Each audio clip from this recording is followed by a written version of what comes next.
Getting just now typed streaming it live in. on YouTube. Hey, I think we're on. Yep. All right. And I could post that to the Facebook. Wonderful. Could you do that, Ashley? Yep. Say we had technical difficulties and are now live on YouTube. Yep, there it is. Yep. I'll just redirect people. Wow. I couldn't see me while I was doing that, and I really look like I'm concentrating there. At least your head didn't there. explode. Okay, we're good now. All right, so we're ready to start this meeting. Thank you, Your Honor. Oops. Okay, so for those of you who are joining us on Facebook, on YouTube, I guess, Facebook Live or YouTube? YouTube. Okay, those of you joining us on YouTube, we're getting a late start here. We are getting started. This is a electronic remote special city council meeting to review our takes the place of our budget work session. So for this is the date is April 20th, 2020. We'll call this meeting to order. Linda, can you do a roll call? Dora, Here. Cummins, Here. Scott, Here. Fritz, Here. Manetza. Here. We'll begin our meeting as we have been doing with a moment of silence followed by Pledge of Allegiance. So if you please take a few seconds for a moment of silence. Okay, honey, I'm gonna.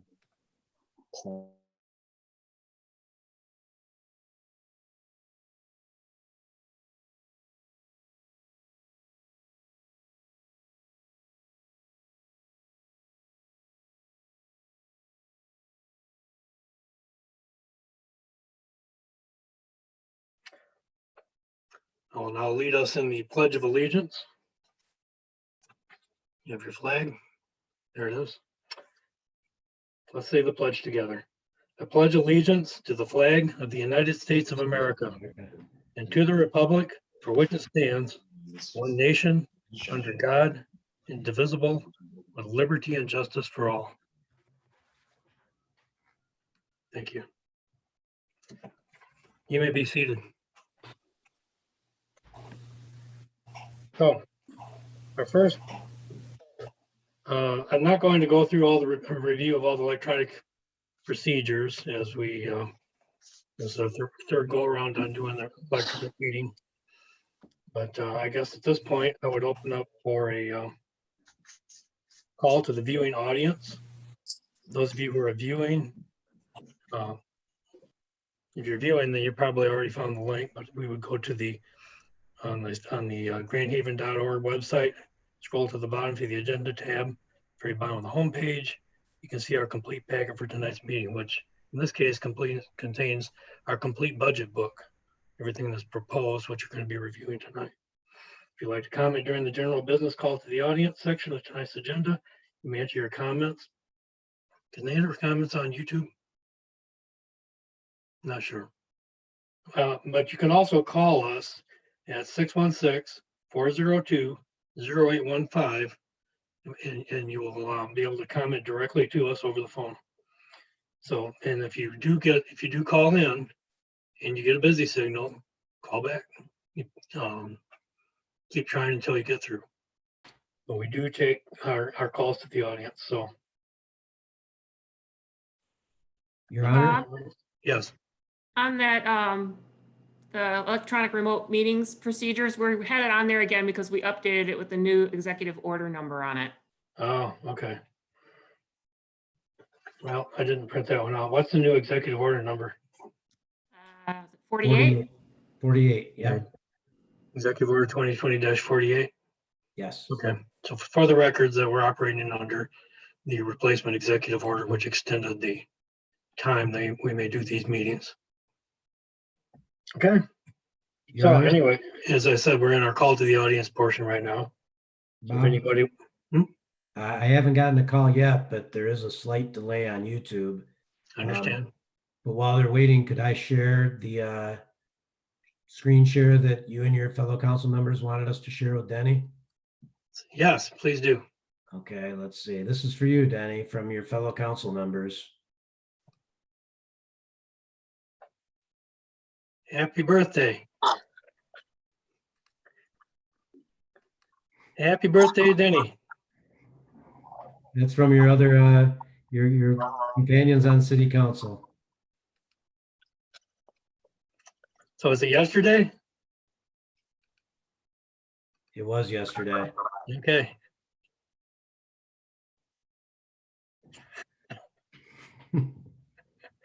You got a million of them. All right, so no calls yet? No call, sir. Any emails or anything, Linda?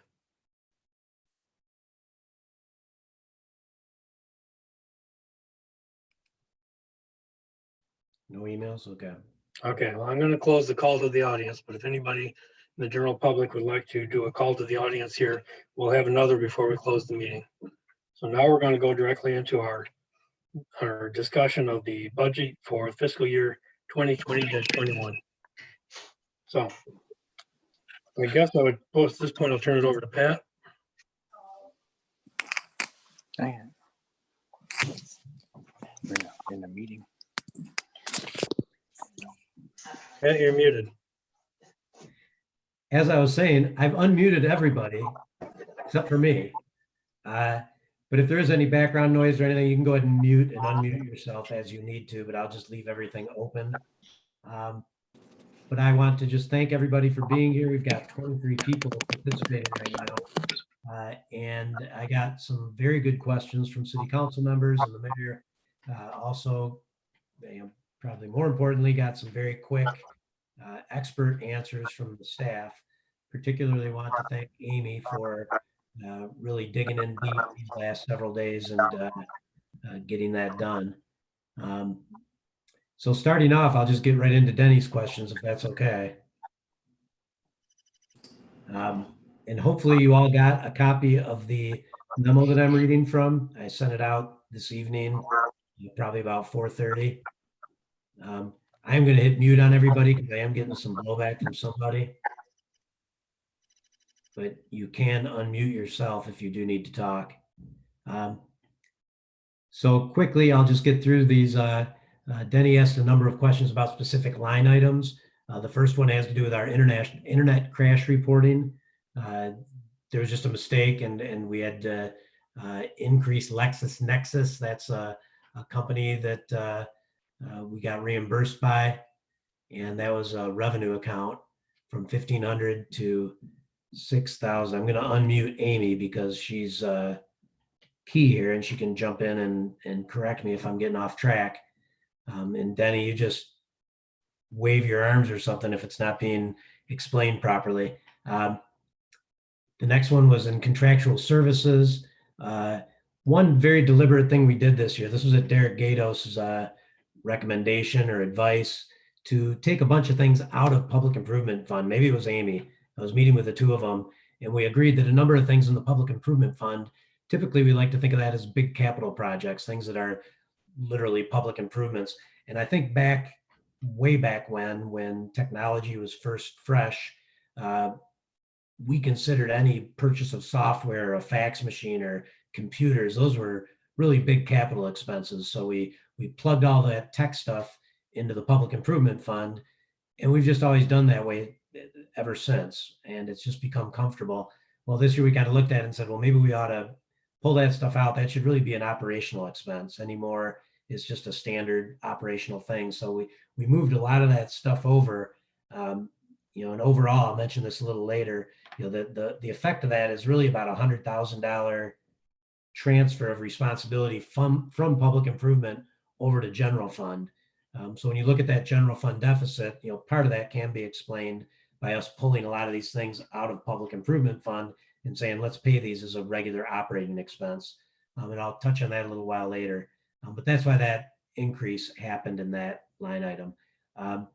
Finance, professional development. Pat, I could interrupt. Yeah. So when you do that, that doesn't represent an increase in overall cost. It's just a move from one place to another. Correct.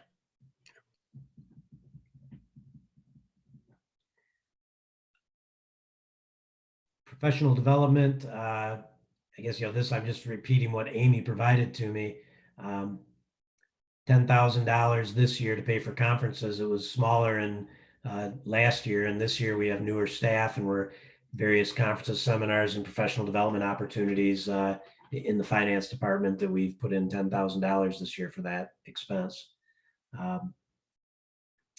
The information tech, professional, contractual, again, those expenses used to be in the public improvement fund, so it looks like a big increase this year, and it is. But like Bob said, it's just taking it from one spot versus another spot, and it doesn't really make much sense. All the money in your public improvement fund comes from the general fund almost exclusively. So to take money from the general fund, move it over to public improvement, and then pay certain bills out of there that are really operating costs, it just makes a lot of sense to just go ahead and pay it out of general fund. It's just easier for people to understand in the future, and we'll just make that our normal now. So now we're on to page 2 already. How quick this is going.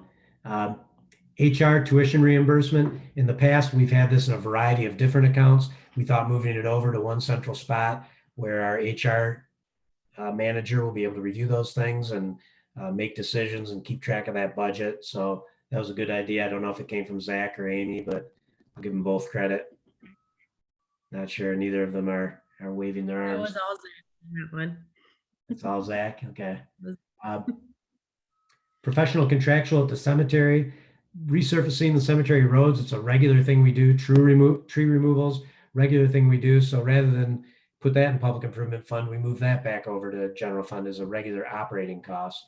And I really do think that for you guys and for future city council members, that makes it a lot more transparent. It's easier to find it, you know, when you're looking for it. It's right there in your general fund operating accounts. A number of concerns that people brought up were just things that we can fix.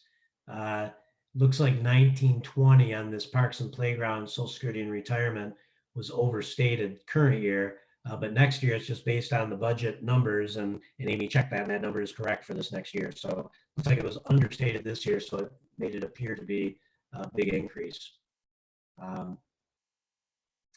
Duncan Woods, wanting to pick up trash and snow plowing. The answer is that to monitor driving in and dumping a couple trash cans out of, I don't know, Derek, I don't know if you're still on the call, Derek. I don't see your face, but I see your name. Okay, I'll mute that one. I'll unmute that one. Sorry, that was me. Having some difficulties over here with my internet connection. How many trash cans do you think we have? We made a list of them last year. Was it 150 or? 157 from my recollection. So we have 157 trash cans. So to keep track of the 3 we might dump in Duncan Woods and write down hours and come back and report it. And then, so we're just not even keeping track of that. Same thing with plowing that drive. You know, you drive in, you plow it out, you drive out. To go back and have the guys go in and fill out the paperwork and give it to their crew leader and have them all track that. It ends up being more costly to track it. So we're just doing it as we were directed to do. Go ahead and pick up the trash and plow the snow. That's what we're doing. It's not being separately accounted for. On that same topic, the Duncan Park Board isn't sure they want us to do any of the extra stuff for them anymore. They may want to pay for that on their own. So the contractual services line item under Duncan Woods shows 9,000. I'm going to ask Amy to take that out. So if Duncan Woods wants to go out and hire somebody, that's their business. They can do that. They've got the funds at the Community Foundation to do that, and they can talk to us about doing that. But there's no reason we ought to be budgeting just an expense there with no corresponding revenue coming in. Hey, Pat, I ask a question. Last year, we were pretty clear in speaking with the Duncan Park Board that they were to prepare a budget request, which hadn't been done in some time. Is this their budget request, or was there something else they forwarded to us? Derek, can you answer that? Yeah, that's what they requested back in at our last meeting in February, was to put down 9,000 in contractual services so they could hire a company, whether it be the city or someone else, to perform the maintenance. And they expect the city to pay for that with no reimbursement? They were told that they need to find a revenue for that, and they were going to ask the city to fund that fully. Told them I didn't believe that the city would, but they had asked, so. Well, that's why I'm telling you, tonight during this meeting that inadvertently that's in there. That's not something I would have recommended or requested, particularly that, they would expect to go hire somebody else and then ask the general fund taxpayer to pay for it. I think if they do want to go hire somebody else, that's their prerogative, but they certainly have revenue at the community foundation to cover that expense. Currently the interest they'd be earning, I'm trying to think how much they probably, $20,000 a year they'll have coming out in interest. So I would think they can afford to hire somebody if that's what they want to do. I don't know if there's further commentary on that, or if you don't want me to take it out. No, the only reason I asked about it was that we had asked for a budget item from them. Wanted to see if they'd actually responded to that. Since we said we were going to do the snow plowing and emptying the garbage cans, I consider that our donation to them, that that's part of our labor for them. I think that was our understanding back at one of the meetings we had. Okay, that is what we'll do.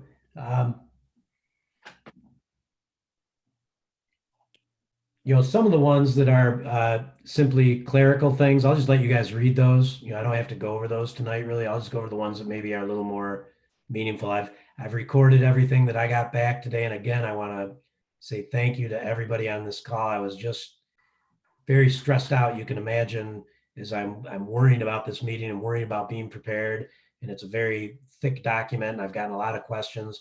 And as I went out and asked people for feedback, I got it right away today. And I was able to piece a 17-page memo together today. That's what I did today. And it was in between other meetings too. So I'm very grateful for all that feedback. The Coast Guard Festival, there were some questions about overtime. That was an oversight. So it's a good catch. However, as we know, we might get some news about the Coast Guard Festival in the coming weeks that might relieve us of those expenses in 2020. That'll wait to be seen. The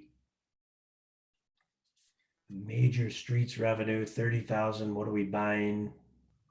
Oh, we're expecting to have higher snow melt operating costs when you switch from the Sims plant to the gas-fired burnt boilers. That cost is going to go, and our estimate is probably north of $100,000.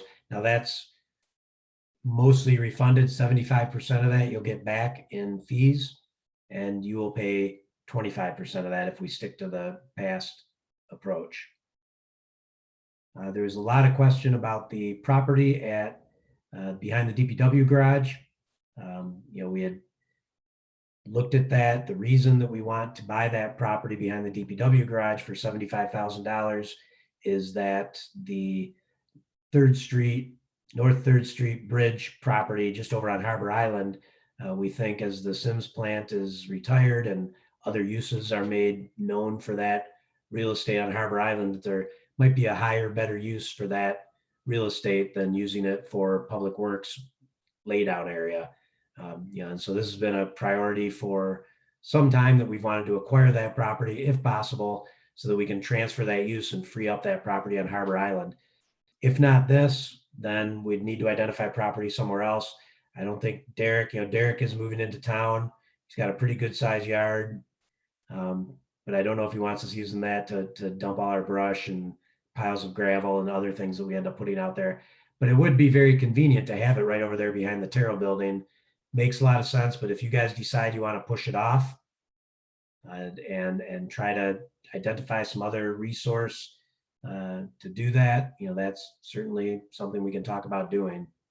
And it is just straight up come right out of public improvement fund, right, Amy? Sorry, yes, that's correct, Pat, out of the Public Improvement Fund.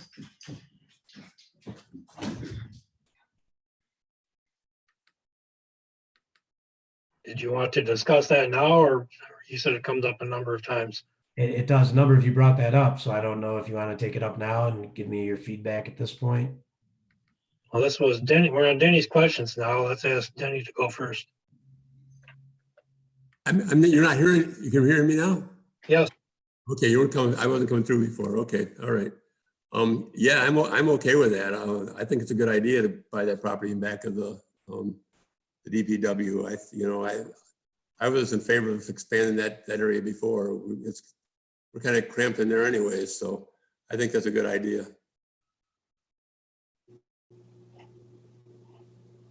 That sounds like a good idea to me, Denny. I agree. I think it's a great spot to have it.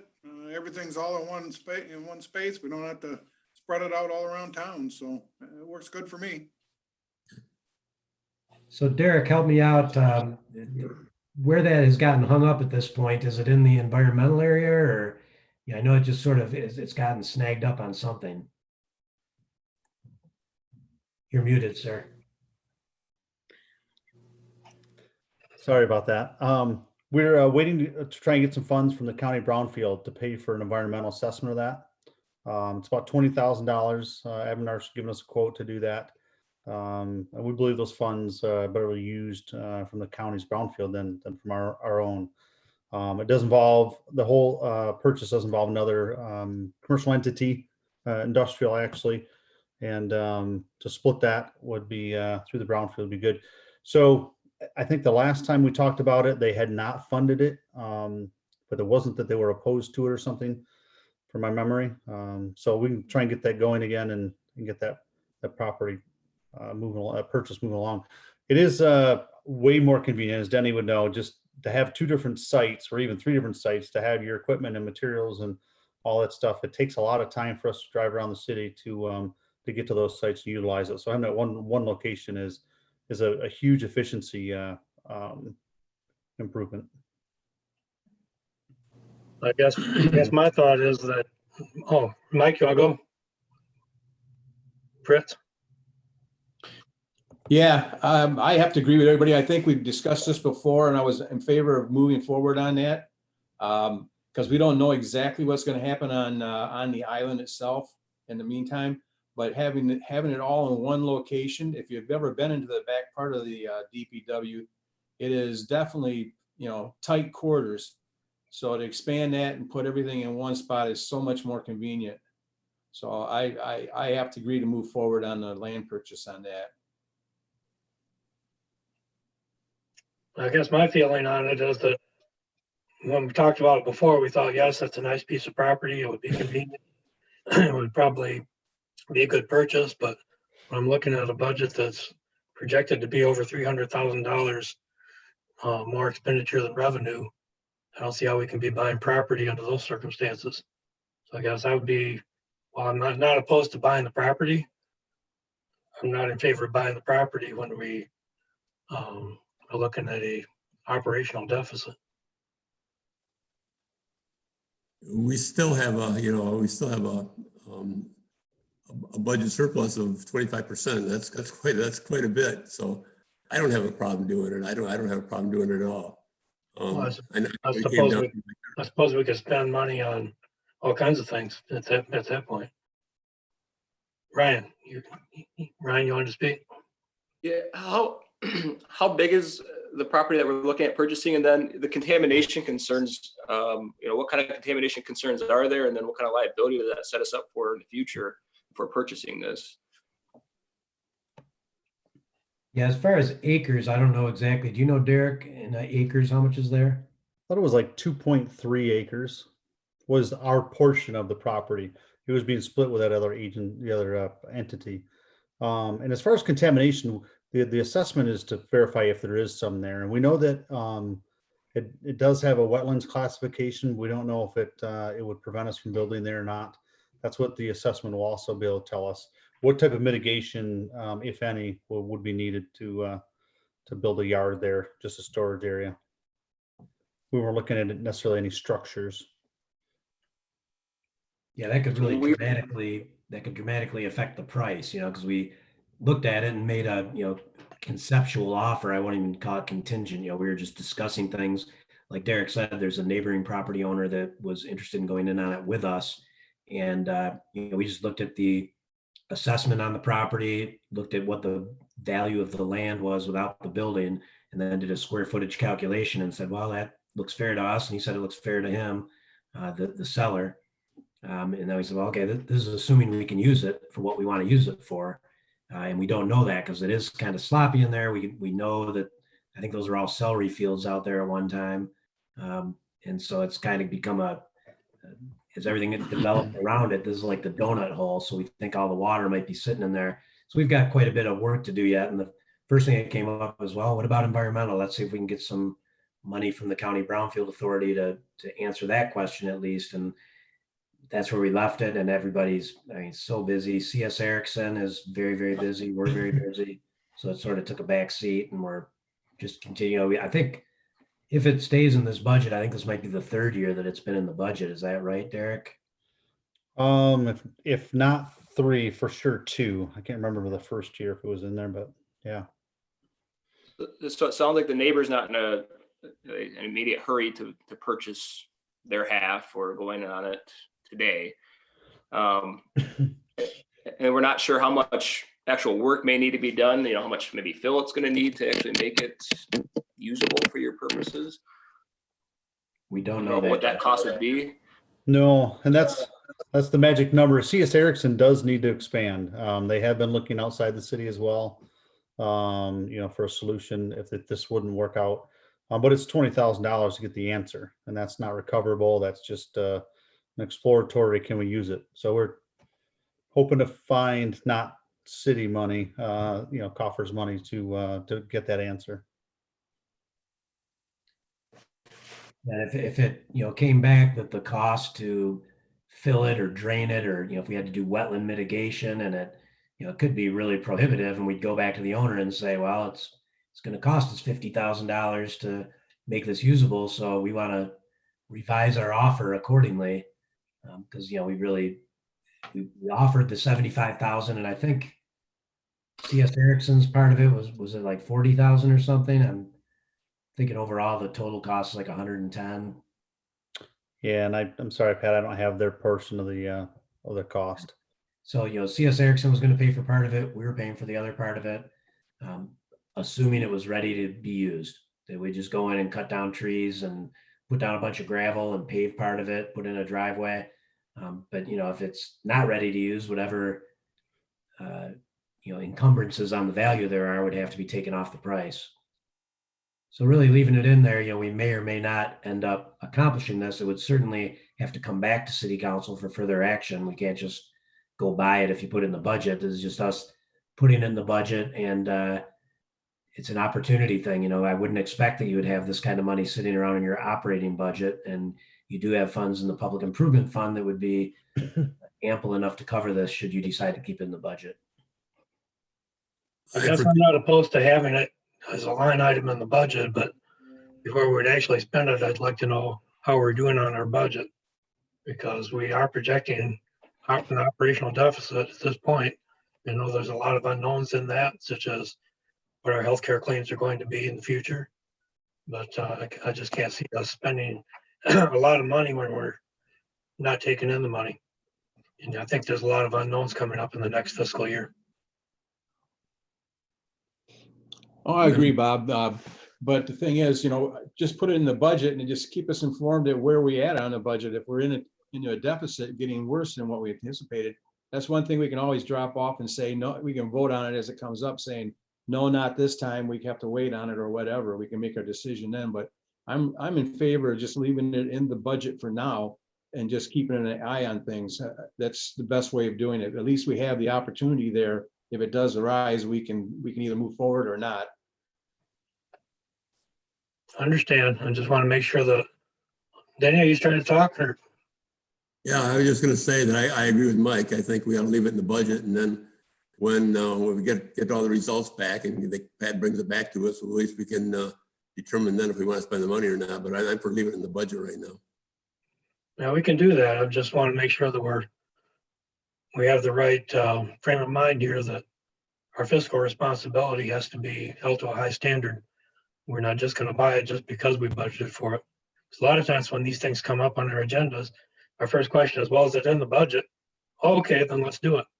And so it's like, by putting it in the budget, we've almost pre-qualified. I just want to make clear that from my perspective, being as close to a balanced budget as we can be is important. I But agree, the other, Bob.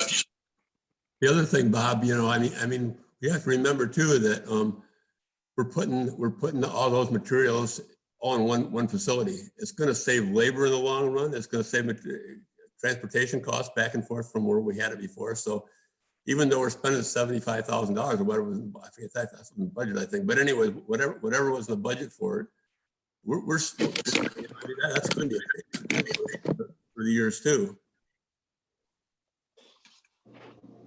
Well, if it keeps their neighbor in town, that's worth something as well.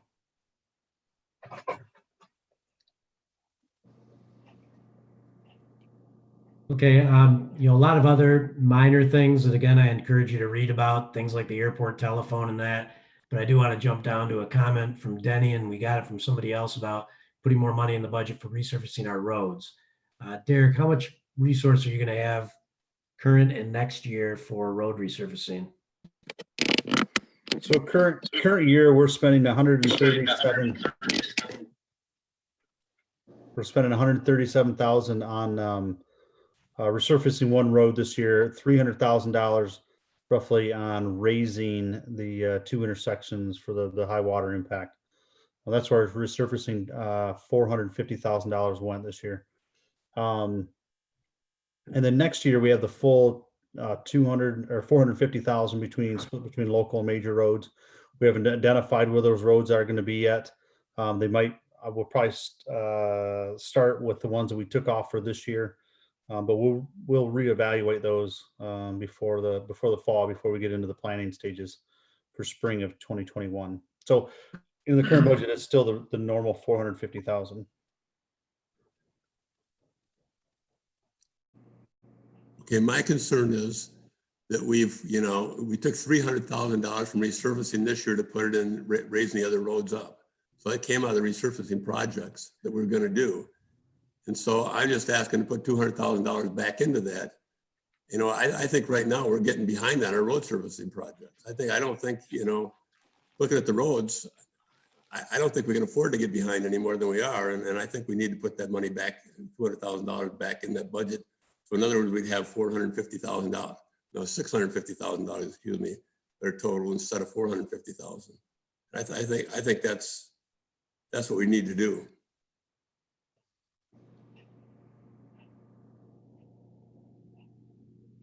But in general, I certainly would agree that, yeah, I think all of us would like to definitely see, as much money as we can towards resurfacing, but I think there's still unknowns even in the major street and local streets budget too, that we haven't talked about, and that, those Act 51 monies, are probably going to go down as well because folks aren't driving as much. We're potentially going to be losing some revenue source even into those funds as it is, and if we can find more money to put towards resurfacing, great. But it's the question: where does that come from to go there? I agree, Ryan. We don't know what the outcome is going to be after all this is over with, and what the new normal is going to be. We don't know what the deficit is going to be. We're going to be taking a hit on it.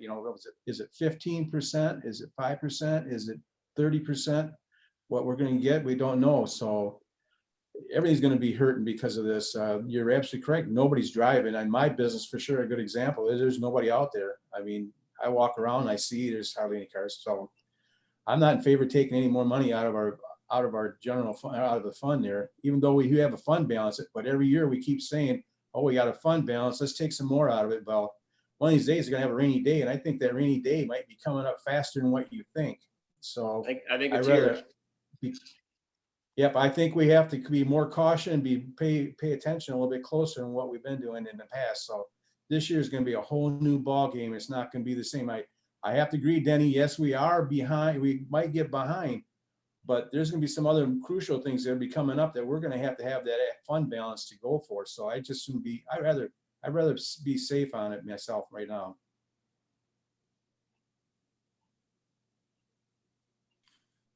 That was one of my concerns or questions that I had brought up also was falling behind on the street resurfacing and repairs.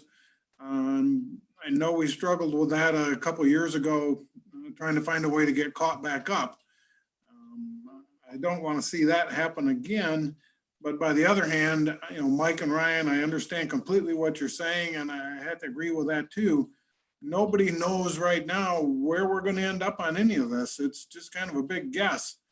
And I would rather be on the conservative side of it than the other side. So I would agree with that too. So I'm okay. If we can find some money for it, that's great to maybe do a stretch or two. But if we can't, I'm okay with it. We're just gonna have to maybe make it up in a couple of years. I generally am in favor of keeping up with stuff because I don't believe in deferred maintenance. I think that deferred maintenance causes a lot of troubles, but I'll point out again, as I did on the last item, that we're looking at an operational deficit. We don't know for sure how that's going to play out. I think we're looking at economic hard times coming for us to spend our savings on stuff that we probably ought to be a little more careful about. So, yes, I agree with Denny that, we don't want to fall way behind, but by the same token, there's some communities out there that are turning paved roads into gravel roads, and we're not doing that either. So I'm not in favor of spending money that we hadn't originally planned and putting extra money into paving roads and such, unless we can prove as time goes on that we can afford it. So at this point in time, looking at the budget numbers we've got, I want to be really cautious here. All I can say is one more thing, Bob, that yet I understand the financial concerns right now. There's no doubt about that. I agree. But I also know that if we don't keep our roads up and if we fall behind and we start getting bigger potholes, the more damage to our roads, the more they cost when you rebuild them.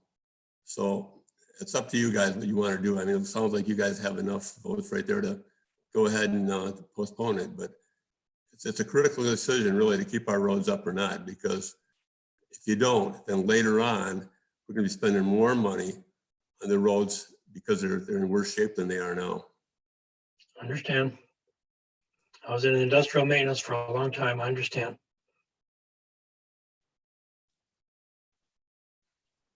Well, Derek, spending 450,000 in the coming fiscal year, that'd be after July 1 of 20, before June 30 of 21. Will you be able to get an appreciable level of work done for that level? Yeah, I mean, we had Abmarsh do this study. It's probably been a couple of years now. They said we should be spending at least $750,000 to $1.25 million to keep our streets up. And just the problem is we're having a problem finding revenue for that to support that. But we'd love to go do it, and we should. We just need the revenue. So yeah, normal plan is to, once this budget goes through by the fall, we'll have identified those roads. So we still have a little bit of time, and then over the winter time, we'll put together that bid package, bid it out over the winter time, and resurface them in the spring 21. Do your contractors feel they have the capacity to do all this work, or are we going to be in a similar crunch than we were the past year or two, with everybody's busy, everybody's expensive? No, if we bid it out in the right time, we plan it, we should be hitting the schedule, which is what we want to do.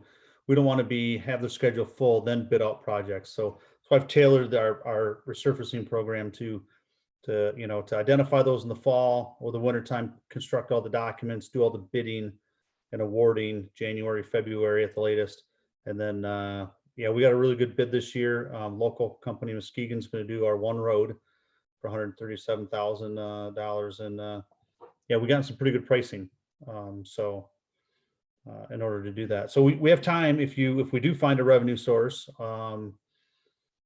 if there's a magic button or bucket of money that falls from the sky, or we find something that we can add to it in the near future over the next 6-7 months. So if you find a pot of gold, we can do a budget adjustment later. Absolutely. All right, start digging. And as you look at the numbers, if the numbers come in, if we get some bids and maybe the company that's doing the paving on Fulton Street or something has an inclination to want to do a bunch of work for us at a very good square footage price, maybe we come before city council and say, we'd really like to get another, and I think that's what we did before. City council said, hey, we got a good number, let's get some more tonnage out of this. And you appropriated a chunk of money to get it done when the opportunity was there. So we'll stay eyes wide open and keep on top of it. You know, and we are going to get to more discussion about this deficit idea. I just want to continually point out, if you'll remember last year, we went through something very similar where we were projecting a significant deficit. I think it was in the mid to upper hundreds of thousands of dollars. And Amy, after we got our audit this year, what was the final audit surplus? Was it a little over 200,000? Yeah, I believe it was 234,000 that we ended fiscal year end 19 at with a positive. So that was a swing in the right direction for us from what we were anticipating. And my I remember point commenting on that after the audit review, saying, hey, I thought we were going to lose money. We came out ahead. That was great. And then this year we turn around, you're telling us we're losing $1 million because of high healthcare costs. And the North Shore project, we let the project scope creep quite a bit. We approved that. So there was a bunch of things happen. So in the course of one fiscal year, we had another big swing. And those things seem to happen. And I just want us to make sure we're thinking about that. we are, that's why we do this, is make sure that we're being cautious and conservative as can be. And it just, each time we end up with our best of intentions, filling all of our positions, doing all of our projects, buying all the real estate we want to do. And then the year sets in on us and things change, the expectations shift, and it doesn't end up being as bad as we thought. But we do go into it planning for the worst and hoping for the best. And generally, you know, you've got a team of department heads that do pay very close attention to any economy that comes along, and we'll get to some of those that are likely winners in the coming year. Just a quick comment on the retirement healthcare fund. We pay out somewhere below $1 million a year in retiree healthcare that we've promised people to pay their retirement and their healthcare in their retirement. And we fund that at 6.8%, I believe, is the number that it's the actuarial number that we get. You know, it's currently over $3 million in the account, and we hope to at least break even every year, if not put some money aside when we're using that 6.8%. Now, this last year was a shocker. You know, we got those exorbitant claims that we did not expect. We're hoping that gets back in line, but in any event, we've still got over 3 years worth of funding in that account, and we continue to fund it at a reasonable level. So I don't think that's an account in jeopardy. I just like to remind you of that when I get the chance, and a couple of you did ask about that fund. You know, getting on to the employee census, you know, we got a number of questions about our, you know, intentions. And I guess I'll wait till we get to one of Ryan's questions about what we're going to do to try to cut into that deficit projected out there. So moving along, the playgrounds, each year, DPW puts 40,000 in there as a placeholder, more or less, to be ready in case we need money for playgrounds, because they are costly to keep safe and keep them attractive. And it just seems that over time, that's been an average. Doesn't mean we have spent 40,000 every year, because we haven't. And I've given you a record that Amy scraped together today of what we've spent in recent years coming out of, you know, that playground fund. That Bolt one last year, we got most of that back. You know, we spent that 46,000, but if you remember, that was a Loudet Foundation and Rotary project to make those improvements in Bolt Park, and also put the climbing web out at East Grand River Park. So you can see some of the history there. So hopefully that answered Denny's question. Getting on to Mike's question, he asked also about the retirement fund. Looked like a big deficit. Actually, it's 130,000 this year, and you know, it's just higher claims than expected. But we planned for that. You know, we've got $3.2 million in that fund to accommodate that. Got into permit fees a little bit, and I'll kind of kick this over to Jennifer, maybe, since she hasn't had a chance to say hello tonight. Oh, Mike. Hi. Hi, Jen, how are you? Good. How are you? I'm great. If you read my comment at the end, that was my vent to Pat, because you've already explained it pretty good to me. That's okay. I appreciate the question. So we're trying to increase our land use permit fees, including beekeeping and honeybees, chickens, just to cover our administrative costs. They haven't been increased in a long time, so they're just couched together with other land use permits for sheds and driveways and that kind of thing. They are becoming more popular inquiries in the last few weeks, though. People are trying to be more self-sufficient, as you mentioned, Mike. So you're on the right track with that. I think at one time we had 10 or 12 permits out for chickens, and it seems to have dwindled down to one. I'm not sure what the deal was. Maybe some of them didn't do their renewal, but we've had a good handful of both over the years since we've allowed them. Because if I recall correctly, there was a provision in there that if they didn't renew, they had to remove the stuff within so many days. I think it was like 60 days or something. I'll look into that. That's not something I've been monitoring. We do have in our calendar a reminder at the 3-year mark that so-and-so's chicken coop is going to need to be renewed, but I'm not sure that's on anyone's radar. So I'll send out a letter to everybody and remind them of that.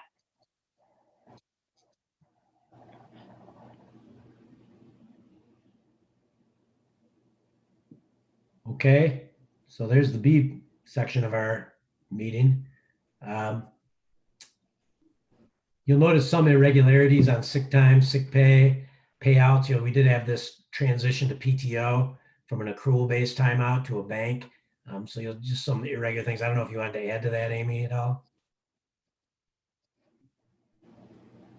Yeah, so as Pat said, there was an opportunity for staff that was hired prior to 2008 when accruals were used for time off banks instead of a PTO system. The PTO was implemented in 2008. So we've had retirements each year that have been paid out of that accrual bank, and there was an opportunity for employees to switch over to PTO. And so there's just some differences with how that looks now that we don't have that same system for the paid time off that we used to have with the large chunks of payouts. Good, thank you.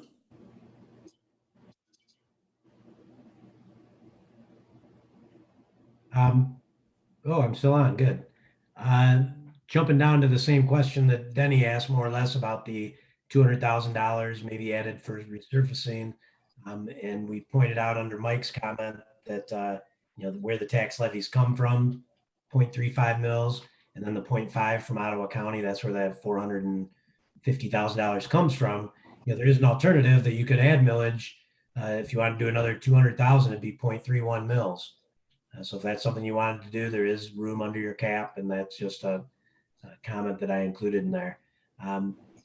Chinook Pier, I think Ashley and Amy, I don't know, Ashley, did you want to pipe in on how you guys came up with what you've got there under Chinook Pier?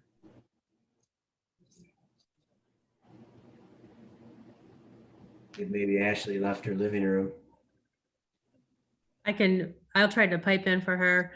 So Ashley and I looked at the Chinook Pier budget, and just with the demolition of the buildings and going forward and not knowing what the plan is for that area yet, we figured 11,000 would be a good estimate for a vision planning process for professional contractual services. Should we hire that out to determine what that looks like for the community and what council would like to see there for over the next year? And that could definitely change. And if things move faster than we think and we need additional funding, we can come to you at that time. But we wanted to put a placeholder in there for an amount to set aside for that process.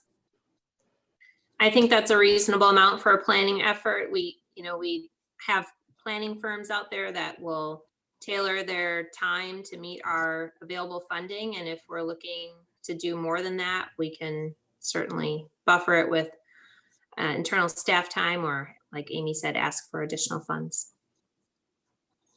What is occurring to me right now as we're talking about this is I had forgotten to send out the proposed RFP. I think I meant to send that with my weekly report, but we do have an RFP put together to seek a consultant. Probably, the scope of services we're looking for is significant. This 11,000 could be a match. We're tapping 4 other potential sources for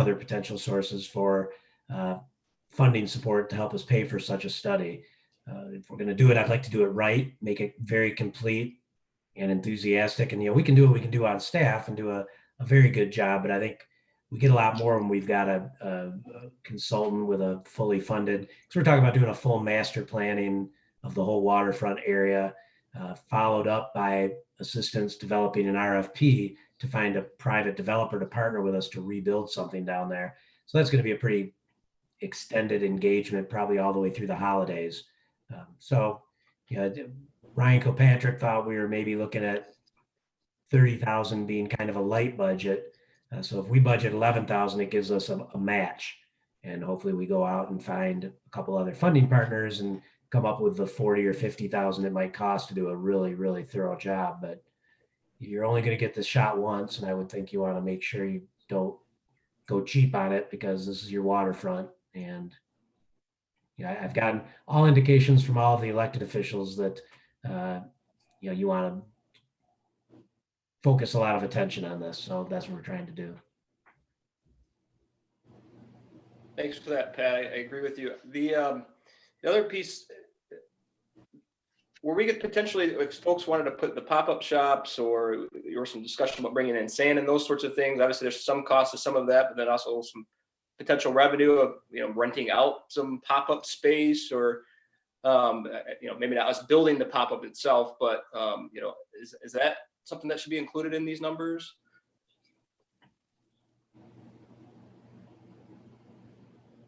I would say yes. I don't know what those numbers are. I don't know, Ashley, if you've gotten any progress on what we would be asking for rent, or what the cost would be to get the, sand ready and the foaling and the volleyball, that sort of thing. It's pretty low end. If we could make it a break even, we'd be doing all right. Yeah, we figured pretty minimal cost, other than the sand. Mulching has much of that incorporated into their how they plan to leave the site, but I don't have any figures to offer that would be accurate at this time.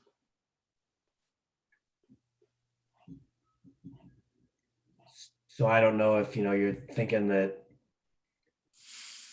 we know we've got the one taco truck that wanted to go onto the North Shore, and we still don't have approval from DNR. And I think Chinook Pier would be a better spot for them. But, right now we don't know when we're going to be able to get the demo team in there to start doing the work. So it may not even be ready this summer to have anybody out there. Maybe we'll get, and even if we do, there's not going to be high likelihood of big crowds down there. Whatever we do is probably going to discourage big crowds. So it's not likely to be a real significant concern this year where we're going to need money or make money down there. Perhaps the following year, because I don't think we'll get all our planning done and get something built down there. So maybe we're talking about 21 now and trying to get numbers together for that. I think we just have to spend some more time nailing down exactly what those costs might be and exactly what kind of revenue we can expect. Nope, that's fair. That makes a lot of sense. So, thank you. What kind of time frame did they give us for leveling the site? Once they start. Once they start with notice to the state and a couple of permitting, a couple of permits they have to pull, that was approximately 3 weeks. So once we can get going on it, it'll go relatively quickly.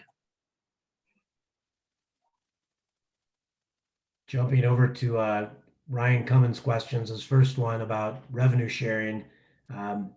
It's something that's been in the back of my mind, and I think Amy too. We discussed it a few times.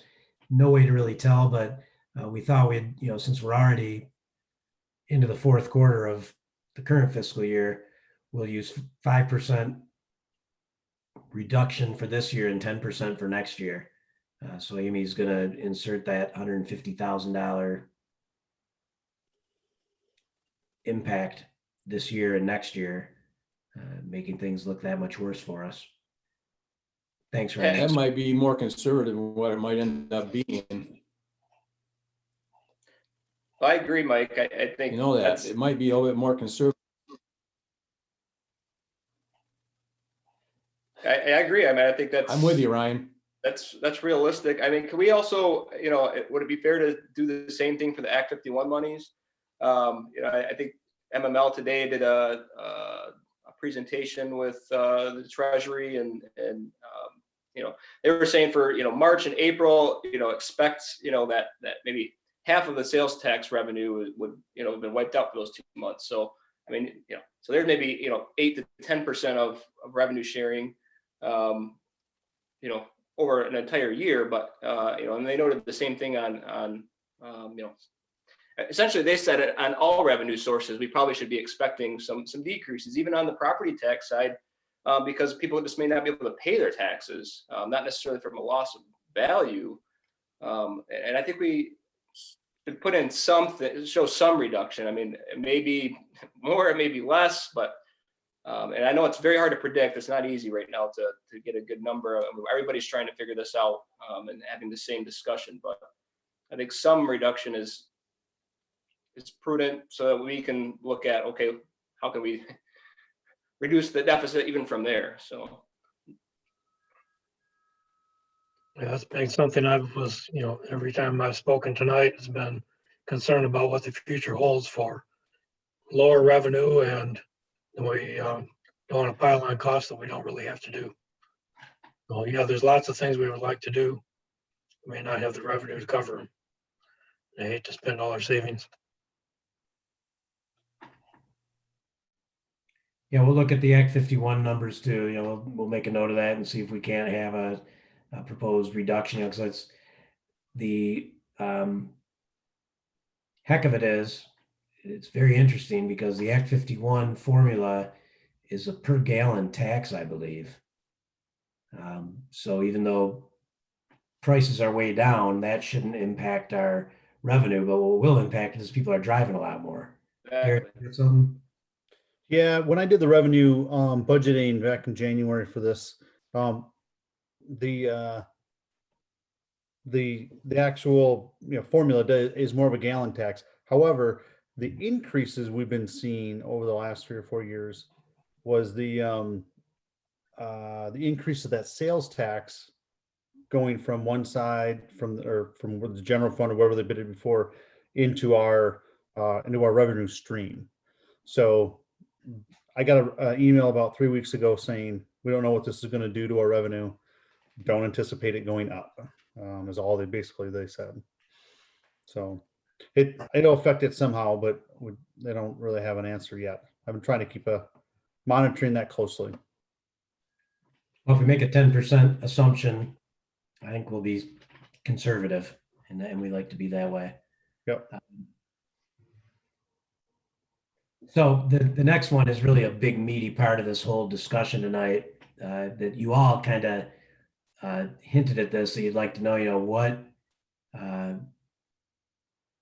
are we doing, or what can we do to set a sustainable course in the face of all of these challenges that we have. So I've just listed out a number of options here for you to be thinking about and to give you some peace of mind that there are things we are doing and will do. First, bridging our pension benefit for non-union employees. We did it for public safety, we did it for public works, and it makes sense that we do it for the rest of the employees. Zachary, I don't know if you have any idea how long that actuarial might take. Yeah, it'll take about 2 months once we order it. It was combined with a valuation that we got a couple years ago. So the numbers aren't fully accurate, but I would expect if we were to do that bridge, it would provide us about $120,000 of savings a year. Bonus, thank you. Well, that almost makes up for that loss in shared revenue. We're coming back with something. A large scale solution to long-term pension issue. We've got a new finance director, a new HR manager, and one of your directions under goal setting was give us some new flavor to that old discussion. We did a very, very thorough job maybe 3 years ago and spent a ton of time on it and came back with the most sensible thing to do is to ride this out. Let's keep funding it and get to a point where it's fully funded. And we've got a plan to do that, but it seems like we keep getting more 1-2 punches. So it's time to take another look at it and maybe present some ideas that we haven't thought of. And we've got some fresh talent to help us do that. Staff reductions are always out there and possible. And I'm happy to talk to you about that. It's not something I want to talk about in a public meeting with the elected officials that will create all kinds of speculation and anxiety among employees. You know, you don't want to start saying, well, we're going to lay off 20% of our people. You know, 1 out of every 5 employees is then potentially looking for another job or not performing as well as they could. So right now, we're really not talking about that. We think the attrition, you know, Amy is our poster child. Finance department, maybe you can tell us a little bit about your staffing at finance currently, Amy? Sure. So this current fiscal year has brought some significant changes to our department for finance and treasury. As you know, Jim Bonamy retired last fall. Last week, Wednesday, we had the retirement of Terry Van Hall, our treasurer, after almost 25 years. And then also we received a resignation notice for another full-time staff in treasury this past week. So her last day will be with us on May 1st. So over the past year also, we replaced full-time AP person, accounts payable, with part-time hours. We recognize we could try to create some efficiencies there with that position. And then with the impending leave for faith in the treasurer's office, we're trying to see what we can do for efficiencies there as well. So our part-time accounts payable person is now transitioning to full-time, but to do part-time account clerk, part-time accounts payable in the treasurer's office.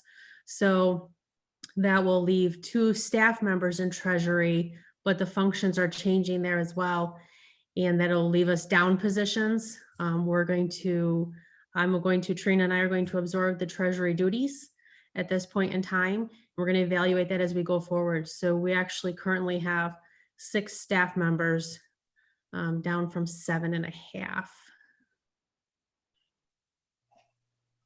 So that's, you know, just an example of when you have attrition, retirements planned, you think about it well in advance, you consider all the different potential, you know, changes, partnerships, reassignments of duties to different departments. And there are other such things coming down the path, but Zachary will tell me and remind me, I can't go out and actively encourage our more mature employees to maybe, right now, we're not there. You know, I'm not going to go out and start talking to them and say, when are you going to retire? You know, tell me when you're going so we can start planning for your replacement and maybe your non-replacement.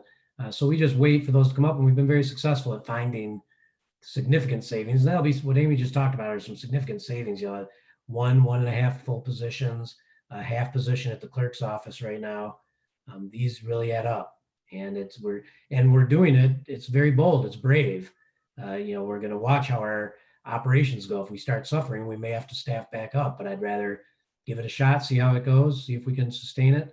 And we've come up with a new operating normal that saves us some money. Long-term budget, you know, I'd like to work with Amy in the coming year to give you some long-term ideas. You know, every year we're talking about what's going on June 30th this year. What about June 30th next year? I'd like to go out 5 years and give you some non-speculative advice, that this isn't just guesswork. We can look at our last 5 years, and as I was mentioning earlier, we do this every year. This is 17 in a row for me, and it feels the same every year. We're very conservative. I spend, and same with my colleagues, and I'm sure same with you guys, a lot of sleepless nights. I will lay there thinking, what are we going to do? We can't, how are we going to overcome this? And we always find ways. We've got a lot of partners, a lot of helpers. The state is looking out for us. We don't always feel that way, but we've got means and methods to overcome these things. But I think giving you a 5-year budget would make this whole process less painful than it has been. So I hope to do that with Amy and the crew in this coming year. Consolidating services more into City Hall. I'm highly confident that we can do more in less space. I think we can fit more people into City Hall. So we're looking over at the public safety building and considering bringing those staff members into City Hall or into the public safety building, freeing up that space. It's some primo office space, and we could rent that out, thereby turning an expense into a revenue. And it could really make a lot of sense. It's beautiful space, but I think we've got enough space in other buildings we can make good use of. Same thing with the community center. I mean, you put a lot of money into that community center every year. It's a significant subsidy. If we can find a community partner to make better use of that space and help us pay for it, we can turn that from a liability, from an annual expense, maybe into something that is at least break even, if not driving revenue. just want to point out again, those items that we pulled out of public improvement fund. We've been using these public improvement fund monies to pay for a lot of operational things. We pulled those back into the general fund that's sort of influencing that overall operational deficit condition. And options, these are just under the heading of options. I'm not recommending any of these things right now. I'm just letting you know these are directions we're moving in. Now, these next two are not directions we're moving in. These are city council policy issues. One is there's a state of Michigan law that allows you to collect money for refuse collection. We talked about it recently when we talked about our refuse contract, but it is out there, and a lot of the things you do can qualify under environmental costs that could be funded under that type of millage. Also, you're currently about just under 1.5 mils short of your cap. So you do have room to move if you have to. I'm not saying that you have to, you don't have to, but just having that peace of mind where you're going to be able to make payroll, you're going to be able to keep police officers and firefighters on the street and keep plowing snow and doing all the important housing and planning. And I don't want to miss anybody, finance and clerk stuff and all that important stuff we do. You're going to be able to keep doing it.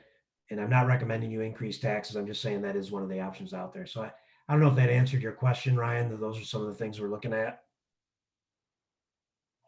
It does.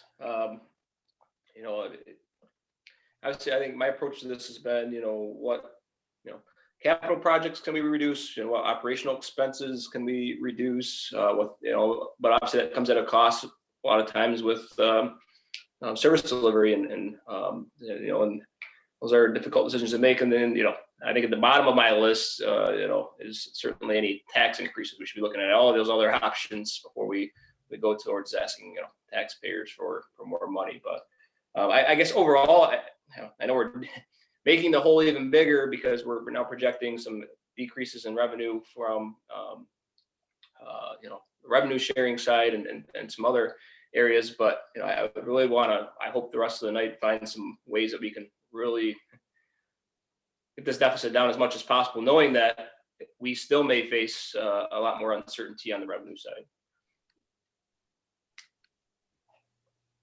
I'll take this opportunity to talk about that capital thing. In our original capital plan, left over from last year, we had about $400,000 worth of expenses that we were planning. They were in the original budget requests that I got from the departments, and we took those $400,000 out. And I'll tell you what they were. We had a request for public safety barricades, doing AV at the community center, $95,000 fixing up the electrical conduit on the boardwalk, the East Grand River basketball courts, a pole barn at the cemetery, and new wayfinding signs. Those are all capital items that we pulled out. And Amy worked that to our advantage to lessen the need for a transfer over to public improvement. So it made the budget, instead of being, because when we first started going through the budget, we were north of $1 million apparent deficit. And so we hammered away at it. And I just wanted you to know, those are some things we did push off till later. They're all things that eventually are going to happen. It's just not going to happen this next year. Let's see, public improvement fund. We talked about the property already. A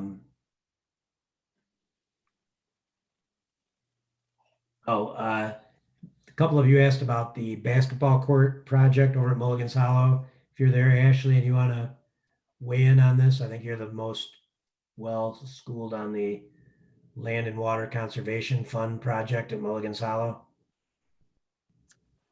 Yeah, so we found out not too long ago, we were awarded the Land and Water Conservation Fund for the Mulligan's Hollow project, which includes the basketball courts, some benches and fencing and park improvements near the Imagination Station. So I believe that is anticipated to begin. We just found out we're awarded. I think by next summer season, they will begin that work once we work through the grant agreement stuff this spring and summer. And further, if we tried to push it off and, do it next fall and into the following year, so if we tried to push it off fiscal year, that's doable. But I think we would be taking some risks, and I got into it later. The two reasons that might not be the best. I think it was under Bob's question. Bob asked the question. if we did push it off a year, we'd be potentially bumping up against that deadline. We've done, I don't know, maybe a half dozen of these DNR projects, grant projects, and every time unexpected things do come up and we wind up getting them done within that 2-year window that we have. But that 2-year window will start when we sign the contract. I don't think we signed it yet, have we? No, Yeah. So that'll be here soon. This summer we'll sign that contract. So we'll have till the summer of 22 to get it done. But if we put it off, then we could run into other, maybe we go bid it out and it comes in way too high and we decide we want to take bids again. Well, if we wait until much later, we maybe don't have that opportunity, and it's either pass on the grant or come up with the money somewhere else. The other issue is just inflation. If we do push it off a year, sure, we can do it a future year, but construction costs have just been so unpredictable and far higher than regular inflation. So I worry what might become of it, because we're going based on estimates that we got 18 months ago. We'd be building, it turned out we're building this thing like 4 years. Those estimates would be pretty stale. So I imagine we might see some significantly higher costs. So yes, we could push it off. And I'm sorry, Ashley, the amount was 600 grand. yeah, it was 516,600 with a 50-50 match. So we're at 258,300 as our match. The next item was the fire. Wait a minute, in that line item in the capital plan, it had, we had $515,000 of our money and a $258,000 grant. But I thought too. And then they added up to 770,000. Yeah, that must be a mistake. Amy, we want to check that. I think it's In the capital plan, that's what it shows, and that's why I questioned. I hate to leave $250,000 on the table and walk away from it. But when we're looking at things that are nice to do as opposed to things that we have to do, that's why I asked about it as well. It may have also included, we had an application out there for a Sluka Field playground, also DNR grant, which we hadn't had word back yet at that point. So that may be what that is. On the capital plan, it's all in one line. It says basketball courts for Mulligan's Hollow. Oh, I apologize. That is a typo on my end. The total project cost was the 516. Okay. 516 would be reflective of what I have in the expenses. And then a revenue line is corresponding for the 258,000 from the Land Water Conservation Fund. So I apologize. That 774.9 is a typo. We just found $250,000. Look at that. Hey, you had me going there. all right. Good work. Well, but quick question though on that, just to Bob's point about, wanting to do this versus needing to do this. What is the scope of the project, just briefly? Like, is it just a replacement of the basketball courts? I mean, how extensive are the improvements? I can answer your question there, Councilmember Cummins. The project actually was originally proposed to replace the basketball courts, and in the long-range master plan at Mulligan's Hollow, they're in a different location, as well as then in the master plan, those basketball courts were going to be resurfaced into a parking lot. So it's taking that master plan and actually dividing that up, putting the basketball courts up by the skate park, and reconfiguring the parking lot right next to the Imagination Station. So brand new parking lot, brand new basketball courts. in addition Derek, to is heating air. the also going to have a picnic area type thing? They're going to shorten that parking lot. Is that part of that project also? Yes, so part of that parking lot there's going to be an area between the play structure and the parking lot that we were able to put in a couple picnic tables, some hard surface areas, ADA accessible for our amazing play space.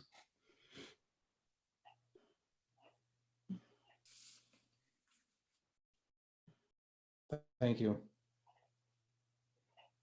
Put a slightly happier face on it. I mean, that's a big number, $250,000. But the fact that we were able to get half of it in the form of a grant and put it in the context with the reimagination project, which I believe, do you remember, Derek, what the final budget was on that? The reimagination? Yeah, Yeah. it was north of 600,000. So this will really be putting the cherry on top, really the whole Mulligan's Hollow area development. This is one of the last things that was in that overall master plan. You know, we looked at a skate park and new tennis courts and the pickleball courts, and moving the backwash tank and getting rid of the diesel tanks and doing the parking lot reimagine. Now basketball courts. I mean, it's really, for $250,000, you've done millions worth of work down there over the past 10 years. It's really a tremendous area for our recreational interests. So I hope we keep it in there. And we haven't approved the grant agreement yet, and it'll be coming in the next couple weeks. So moving on to the fire truck, Chief Hawk. Weigh in, I think, or risk losing his $100,000 for his fire truck. The question was I think why. that was the game plan we had, wasn't it? There he is. Hello, Chief. Hello. You want to go ahead and explain how what you explained in the memo today about the platform truck? Sure. We just bought a new pumper that is replacing the 82 Ford that's been around forever. That new one will be delivered between October and December of this year. The next one up is the 2004 Sutphen aerial platform. That's going to be a pretty big expenditure as far as fire trucks go. That's about the biggest truck that we're ever going to buy, and it's the most expensive. Those are generally replaced between 25 and 30 years, depending on the condition of the truck. So we're looking at 2029 to 2034 for replacement on that. What has been done previously and what we did for this past truck is $50,000 has been added to the fire truck replacement fund annually during budget time. And based on the price of the next one, when we replace the ladder truck, it was recommended that that be boosted up to $100,000. And that's with the thought or philosophy that you'll want to pay cash for the truck at the time. So that would be with the thought that the city's going to pay cash for the ladder truck. There's lots of different ways to finance those purchases. Internal loans. In the past, USDA low interest loans have been available. Some jurisdictions have actually asked for a equipment millage, sale of bonds, any combination of those options, plus whatever else is available for financing at the time. So there's other options. This is with the philosophy that when it's time to replace it, the city can pay cash and not borrow.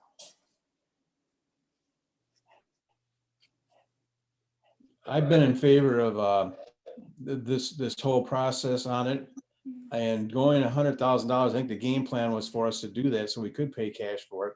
But at one time we were just the only 50,000 we were putting in there because we know that the aerial truck, I think back then in the time, was like $1.25 million, which I'm sure is going to be double that by the time it comes time for buy a new one, if not more.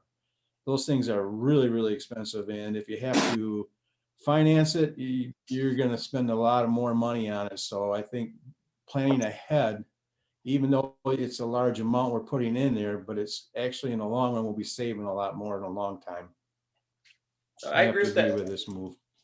Yeah, no, I agree with that philosophy. I think the nature of the question was, how far out is the next fire truck purchase? Are we on track for that? If we're already on track for that, or we're ahead, do we have some opportunity to maybe make a reduction towards it this year? But, I think it's smart to put money towards this so we can pay as we go instead of, a large, instead of debt, issuing debt or borrowing from some other areas later on to pay for such a large purchase. And it looks like, we got to kind of keep right around 100,000 to be on track with the dates that the chief gave. So I'm okay with this one. So. And then also, council, there's other options as well. We back in 14, did a project with the 82 pumper and put 35,000 into that truck. And we extended the life 5 or 6 years by doing that, and did a refurbishment on it. And it was pretty well done, pretty complete. And we were able to get additional years out of that truck. When the time rolls around to replace the aerial platform, that's always an option as well, to look at that, see what Sutphen would do, what could be done and for what cost, and what that would mean for that truck, is if that would be an effective and efficient option. So that option would be out there too,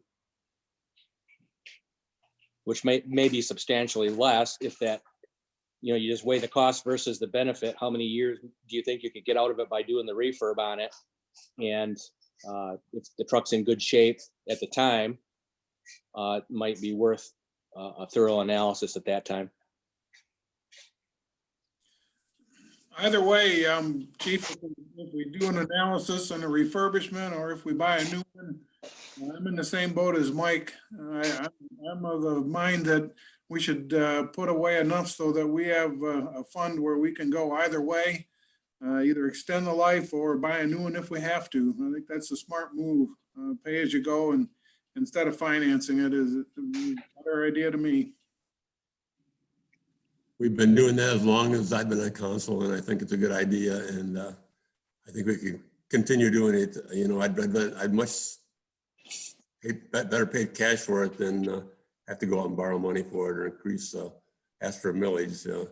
I'm not in favor of doing that. I think the best way to do it is plan ahead and put the money in an account and buy it that way.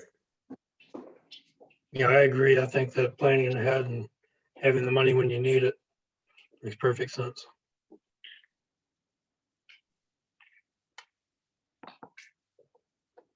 Here, let's talk about the parking enforcement software. $20,000 for the system, and you gave me a good answer today. Do you want to expand on that at all, or just explain it? So in April of 19, the Sixth Circuit Court of Appeals ruled that we're no longer able to chalk tires, touch the vehicle to determine the time in the parking space. So previously what would happen would be our parking cadet would chalk the tire using the tire as a clock and make the mark at the time the car was in the space based on the face of the clock, which is actually the tire. Court ruled that that's considered an unreasonable search. So we were no longer able to do that, which complicated things a little bit to enforce 3-hour parking downtown, which is popular to some and unpopular to others. But we have an ordinance and we do enforce it. So we came up with, we chalk around the tire. So we make 3 marks, basically boxing the tire in on the pavement with chalk. And then the cadet now takes a picture with a digital camera to timestamp it with the license plate. Takes a little bit longer. It doesn't work very well on wet pavement, but that's what we're doing right now. That's what we came up with. At the same time that this was all happening, we had been talking to a company called Passport about parking enforcement software options, a whole package that would track the citations, wirelessly download everything, do the digital chalking. And there's been some talk about a transition of the parking system downtown. I don't know whether or not that's going to happen. If that did happen and it was decided at some point to go to paid parking, we would need the software upgrade to do that and to manage that system. The software by itself will do the digital chalking. So I left it in the budget, not knowing whether or what the plan for this next year is going to hold as far as what's going to happen with the parking system, or if there's going to be changes there. So that's something that I think we can move forward with if we need it. We can also keep doing what we're doing now, although it's not ideal. We are getting by with it.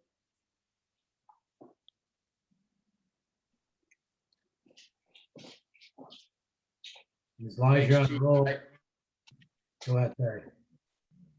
No, I just, I appreciate that explanation. I think we certainly have a discussion ahead of us on some of the paid parking pieces and the equipment that we'll need. And well, it sounds like great software.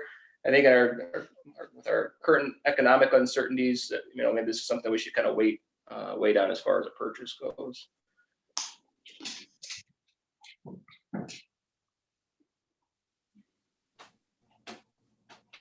Yeah, I think that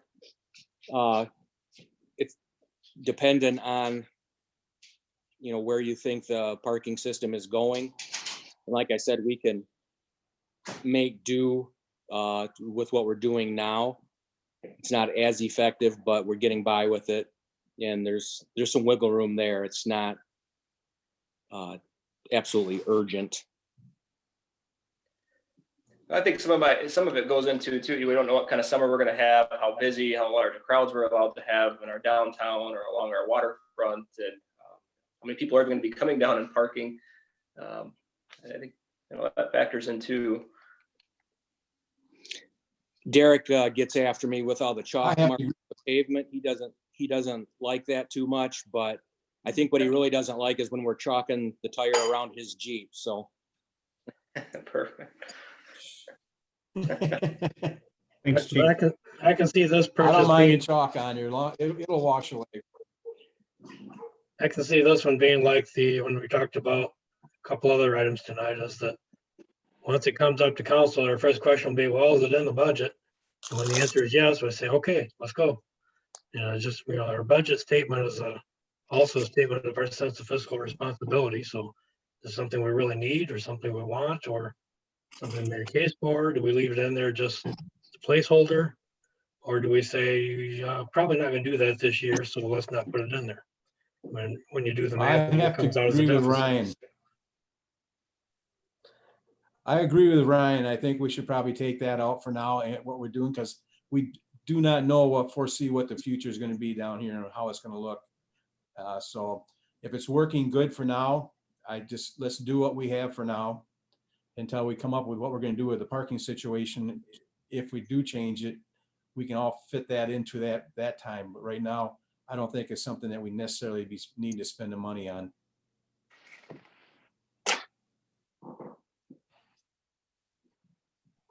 That's kind of what I thought too. And I had this question in my questions as well.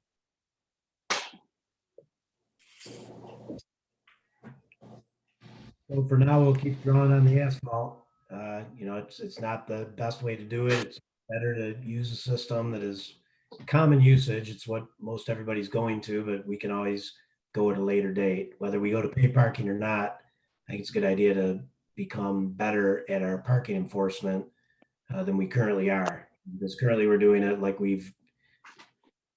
granted, we're not marking the tires, we're marking around the tire, but it's still a paper system that it has limitations in terms of, trying to track and control and understand and manage our parking better.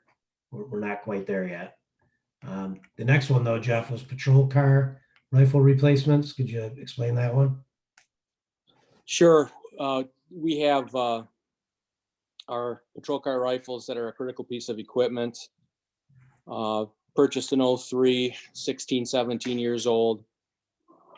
We've been did an analysis on rounds fired, replacement of barrels, condition of the rifle overall, amount of parts that have needed to be replaced. And actually I had this one in, I think I had this one in for a later year, but based on talking to our department armorers and firearms instructors, I moved it up actually, because they thought it was prudent to move it up and that it's time to replace the rifles. I answered the questions and I put some bullet points in that you can take a look at in that memo on some of the mythology that was used to figure it out and what the recommendation is. With the critical nature of that piece of equipment, they don't come out of the car very often, but when they do, they probably come out more often than you would think, but when they do come out, something really critical is happening, and we want to have the best a tool in the officer's hand that we can have. We've been well served by what we purchased in 03, 04-ish. And, we could rebuild them. Sure, we can rebuild anything. I'm not convinced that that's the best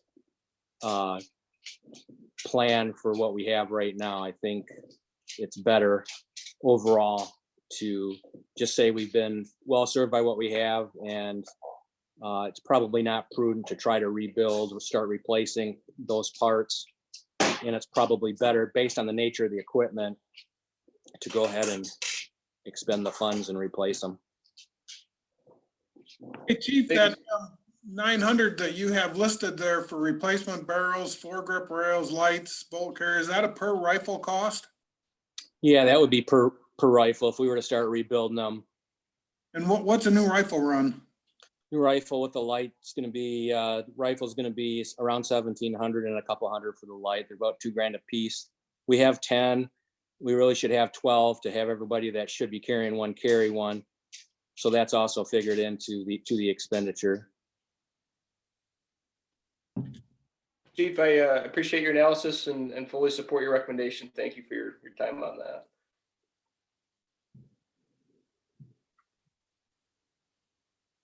I agree. I think we should leave it in there, and we should replace them. Looks like they're due. And we probably don't want the officers to have to throw their rifles at people. Well, they can. No, you don't want that.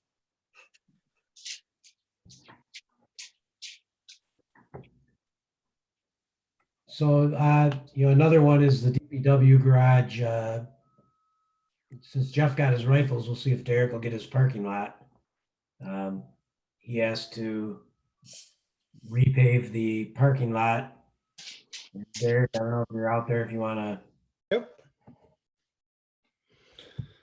So yeah, the parking lot, DPW has been neglected for a bunch of years. One of the things, as Denny probably knows, as being a public works worker, is we put off our needs and put a lot of other needs in front of ours, and we've resurfaced a lot of parking lots in my short tenure here. And there's lots of needs out there, but this is one that getting critical. Over the last 2 years, I've seen the parking lot deteriorate to the point of, if we don't resurface it this year, maybe even next year, we're going to have to do a full reconstruction. At least a full reconstruction of the very north portion of it, where all the employees park and the trucks are driving in.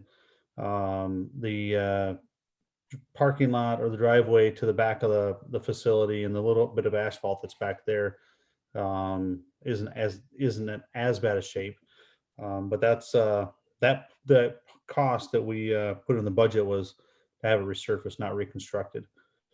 I don't have a cost right at hand what a reconstruction is, but usually it's 2 to 4 times what a resurfacing cost is. So.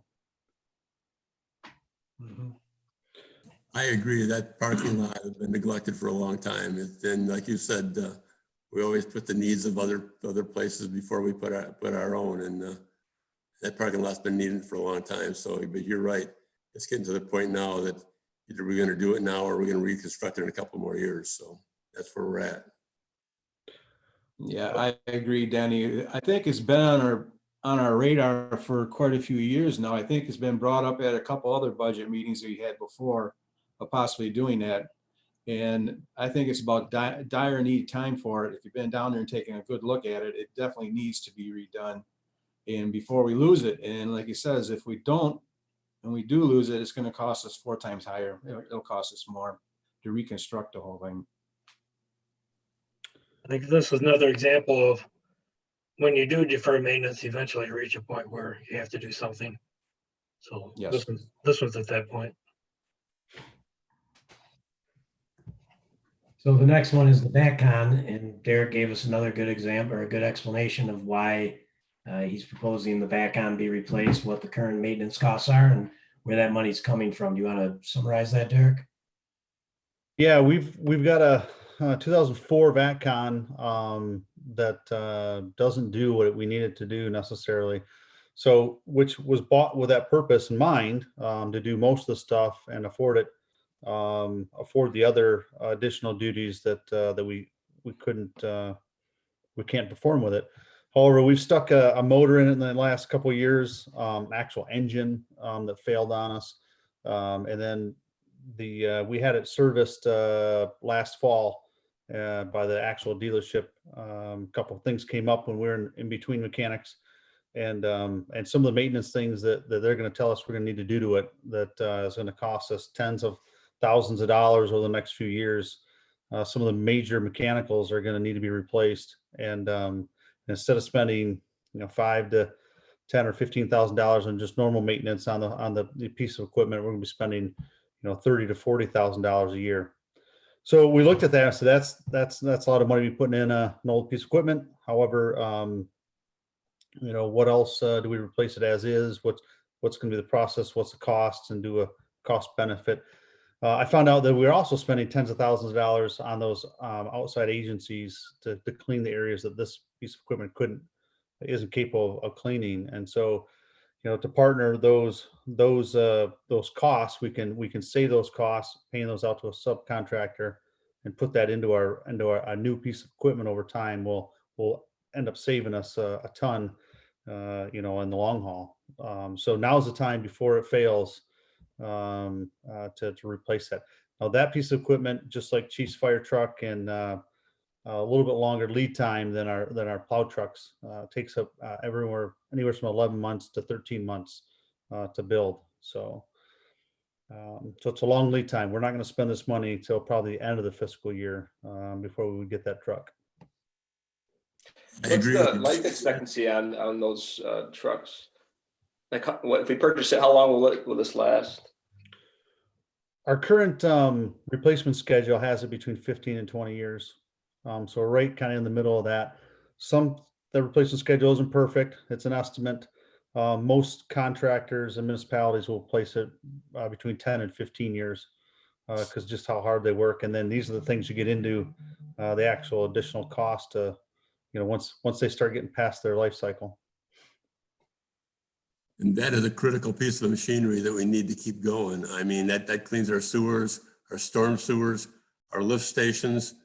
That's a critical piece of equipment that we need. So, and I was in favor of doing it before we even put the engine in it, but we did approve that. But I think it's time to get a machine. There's no doubt about it. It's pretty hard to keep your maintenance up on your sewers, storm and sanitary, and your lift stations if you don't have a piece of equipment.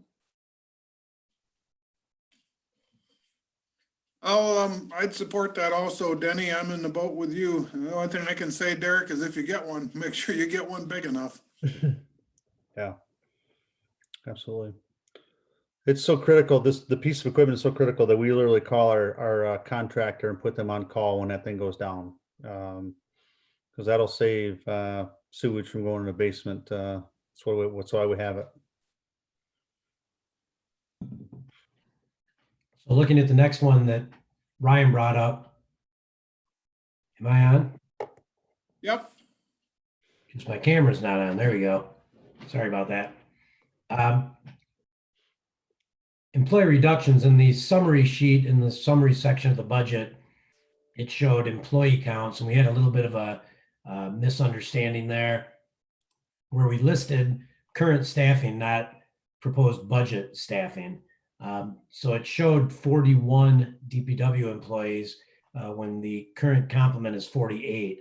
It's just that currently we're at 41. We've got 4 streets positions, a custodial position, a mechanic position, and a facilities position to fill. And we are planning on filling those, as we go into the year, and we'll work with Zach to get those notices out and get those positions filled. And Derek will feel his way into the year and see what he can get by with. He's been doing great getting the job done with what he's got. He's saved us a lot already as it stands, but we do plan on filling those. Now, the question Ryan asked is, do we have attrition, reductions, or layoffs? We prefer the attritions and the reductions. And historically, we've taken advantage of those and we've kept within our budgets. We budget for as if we're going to have full staffing and full use of that staff. But when we come up with opportunities through retirements or otherwise, we often take advantage of. Now, Derek, what's your timeline for filling those positions? Well, currently 7 positions are open, and we need to fill 4 of those immediately, if not 5. However, we have a couple people that are on voluntary layoffs because of the whole COVID reduction of the workforce. That worked for both the city and the employee that way, voluntary. So we're going to bring those employees back to work after May 4th. One of the positions is not within the union, so we can post that as soon as possible. So within the next month or two, as soon as we start staffing our responsibilities and the stay-home orders lifted, we're going to need some workers. So try to get those workers in and up and running in the next let's say 2 months. At the moving on, the boat launch, is the boat launch going to be closed this year? Or are we going to get? Yeah, I'm sorry, I don't mean to interrupt. Can you go back one more time? I guess I didn't fully understand. So the plan number of full-time employees, part-time employees, and temporary employees for 2020, 2021 is what's on the chart that's in the budget? Or that's how many you're at? I guess I didn't follow all the way on that. Are you in section 2? I'm sorry, section tab 1. You're looking at that chart with white and blue. Yep. Yeah, so that 41 under DPW, that should be a 48. Okay, so there's not a reduction in. Not a reduction of 7 positions at Public Works. The other ones all appear accurate. Okay, so it's just that one. Okay, gotcha. All right, I caught up. Thank you. So is that just a typo in that chart? When Amy asked for the information, Emily gave her current positions that were filled rather than what was budgeted for. What your budget includes is the full 48 positions. So then the total at the bottom for full-time equivalents is going to be 7 more than what's shown. Yeah, is that 106 or 108? I can't make that out. It says 108, and then the chart above that with the blue and the red and the green or whatever color those are, that shows 108 also. I will correct that. Yeah, that was a typo on my end. I apologize. When I pulled those numbers together, I did not include open positions that we are budgeted for. So as Pat had noted, Derek's positions that are currently vacant are budgeted for. So I will update that information. That was my error in putting that chart together too. Yeah, I think I questioned staffing levels as well. So I guess So then there's an increase in part-time and temporary staff as well then? Derek? That's planned? In Public Works, you mean? Yeah, Derek. Yep.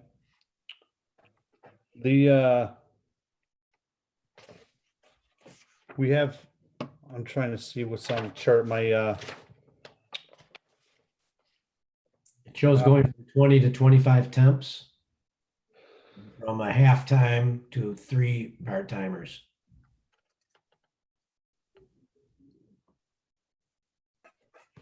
I'll have to look into that. I don't have that number. Okay.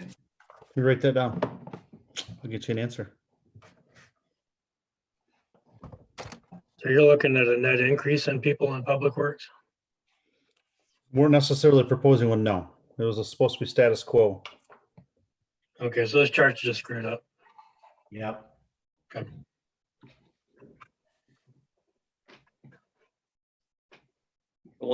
So the numbers we double checked too on the salary side and all that? That should all be correct. Okay. No, I think the problem came up with this chart when asked what's the current count, and we got the current count versus the projected count. But yeah, I don't really understand that 3 FTEs of part-time and 25 temps from 20. I'm not sure that's accurate. Same with public safety. We're showing 2 temps down from 16.4 temps. So we're going to have to take a look at that whole chart. I don't know if that entire 2021 estimate there is accurate. We'll take another look at that. I know temps might be a little bit off, just because when we look at temps, we have to look at their schedules. And so rather like for a full-time position, we have that budgeted for that one person versus a temp. It may be looked at as a pooled budget. So we might need 25 people to fill to be able to get the job done for the summer. It depends on their schedules for those seasonal people or those temporary people. Those are our seasonal people. So that's something that we looked at again this year is, okay, well, we have this set amount of funding for our temporary budget. That's about 15 positions. Now, some people can only work 30 hours. Some people can't work Sundays. So we're going to overhire by 5, still staying within that budget though.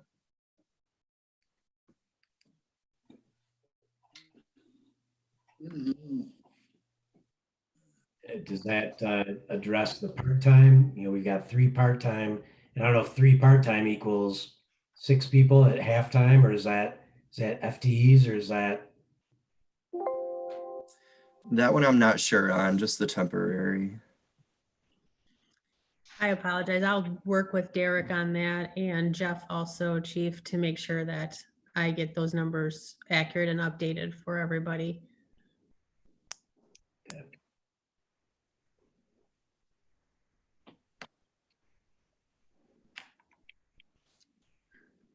Sorry about that confusion.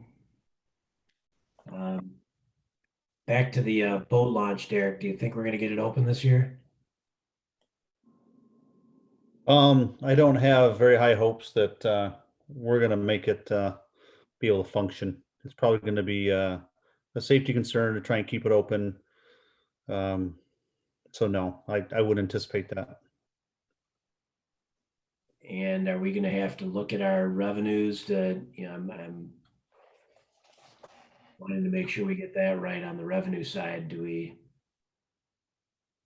Have we adjusted the revenue accordingly? Yes, we did. Okay. So I'll just make a note that when we did the Marina budget, I know Jen and Derek worked on their ends and Shar to get those numbers put in. Back in January, we had approved a deficit elimination plan for that fund. And that included a budget for fiscal year 2021. So what was approved by council and sent to the state as the budget for next fiscal year is what you see in the line item detail currently. So that does include boat launch, seasonal and day passes, because at that time we weren't aware of the full ramifications of the high water impact. So we can change that, but I just want to let you know that that's why those numbers are currently in there due to that deficit elimination plan that we filed with the state in January.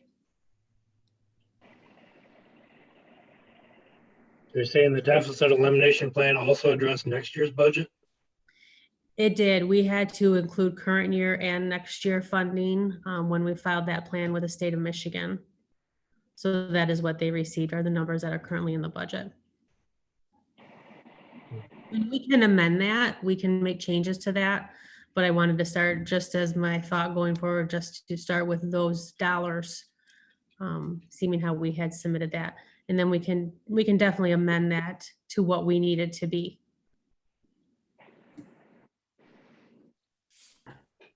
Yeah, I mean, I'm guessing that $16,500 is probably, I mean, it'd be a general fund hit. You know, so that's where we were transferring from before to eliminate the deficit. Yeah, for the proposed budget, we included for current year, for the deficit, for the plan, we did $100,000 transfer. And then for next fiscal year, we planned an $80,000 transfer from for a contribution from the general fund. So we would just need to make sure that those figures are still accurate and reassess that with any changes. So that was already built into your operational deficit? Yes, the 80,000 is included in that. So it's not more bad news, it's just the same bad news. Yes. Okay. Well, maybe more than that. It's maybe $96,000 now instead of 80. It could be, and that'll depend on how the marina does this summer with transient and slip rentals and those types of things. We don't know what that impact will be to us. So it'll be, you know, we'll have to reevaluate that as we go to determine that effect. I think that's another fund that we may see just less boating, less folks coming this way, and although maybe there'll be more with lower gas prices. Yeah, but maybe the marina docks will be underwater too. We're really in trouble if that happens.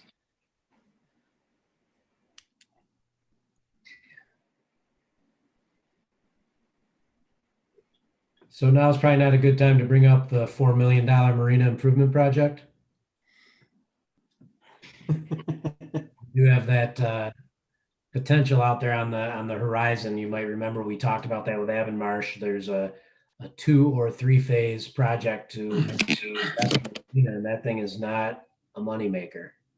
Even with the boat launch, you're not making your money back off that. So just keep that in mind as we continue to look at the the marina and the capital investment in that. We usually try to express it in terms of a sensible, responsible business plan, but it's really not there.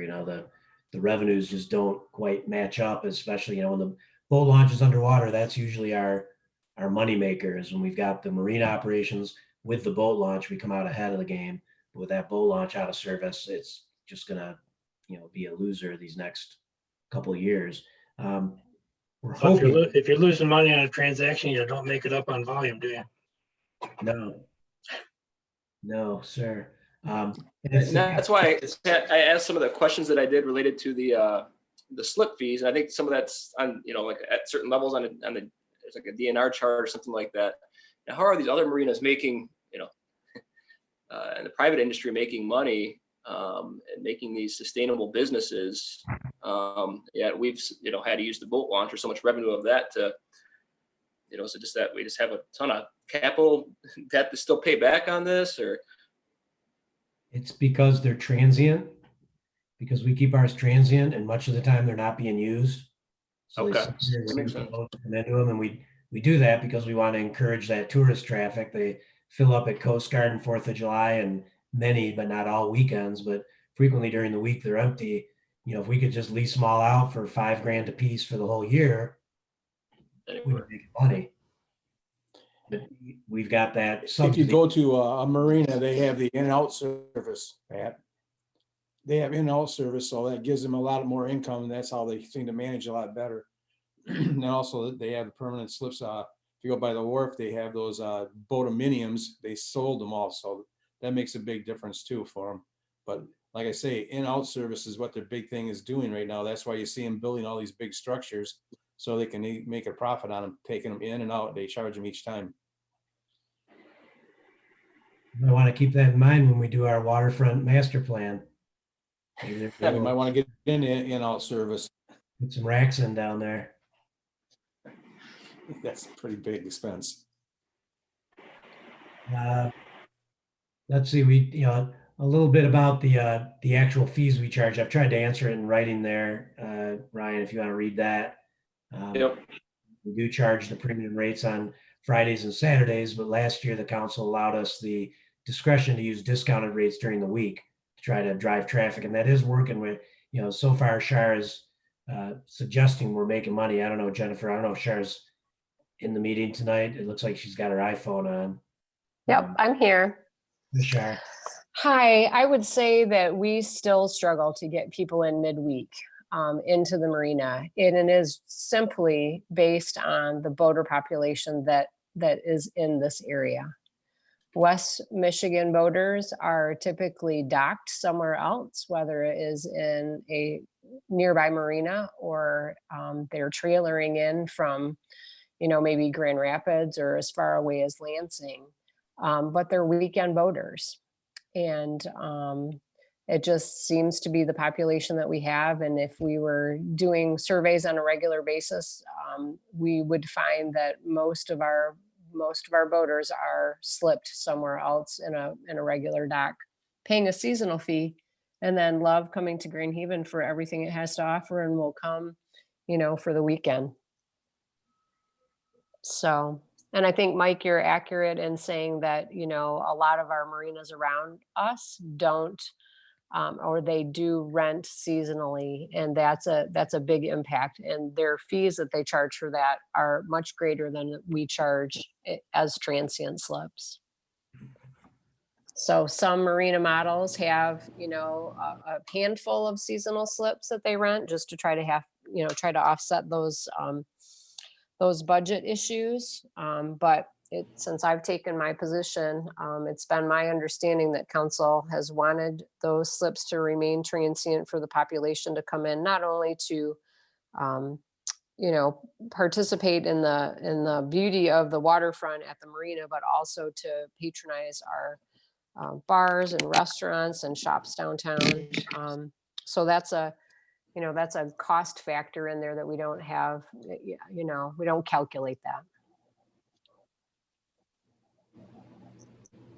You know, bringing that just to the next topic is the mooring on the seawall, and I guess that hasn't come up since we've gotten our new council. We charged $10 for that, and we got a lot of heat for that. There's a comment that maybe we should charge more for fireworks and Coast Guard. Sure, you know, we should and we could. You know, it still drives the same staff recommendation that I would hope you'll always get, which is unless the marina is full, we should not be allowing people to just park it on the seawall for $10. You know, you'll get a Tuesday night and, you know, 6 or 8 boats on the seawall paying $10 each, and you've got, you know, 20% occupancy in your marina. Like, if you guys would like to stay here, we subsidize this marina down here for you to stay. Yeah, it's $45 a night or $55 a night, but that's why we built it. You can plug in, you can get pump out, you can get water, you've got showers, you've got restrooms, you got a safe haven. Well, no, they want to pay $10 and tie up on the seawall. And then Shar can tell you they come down and demand access to the showers. So, you know, we recommend charge more on those busy days and not allow it unless the marina is full. It's like you built a hotel and then you put RV pickups in the parking lot, and everybody comes and parks in your parking lot and comes in and eats your free breakfast. You know, you wouldn't do that. You know, it's a really counterintuitive business model we have going there, but you know, it's what we've got. And of course, when you went to the $10, some of you will remember your council chamber were full of the boaters.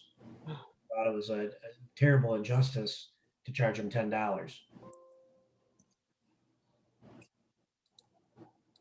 So right now, it is or is the policy that you could, that if the marina is not full, that you can't moor on the seawall?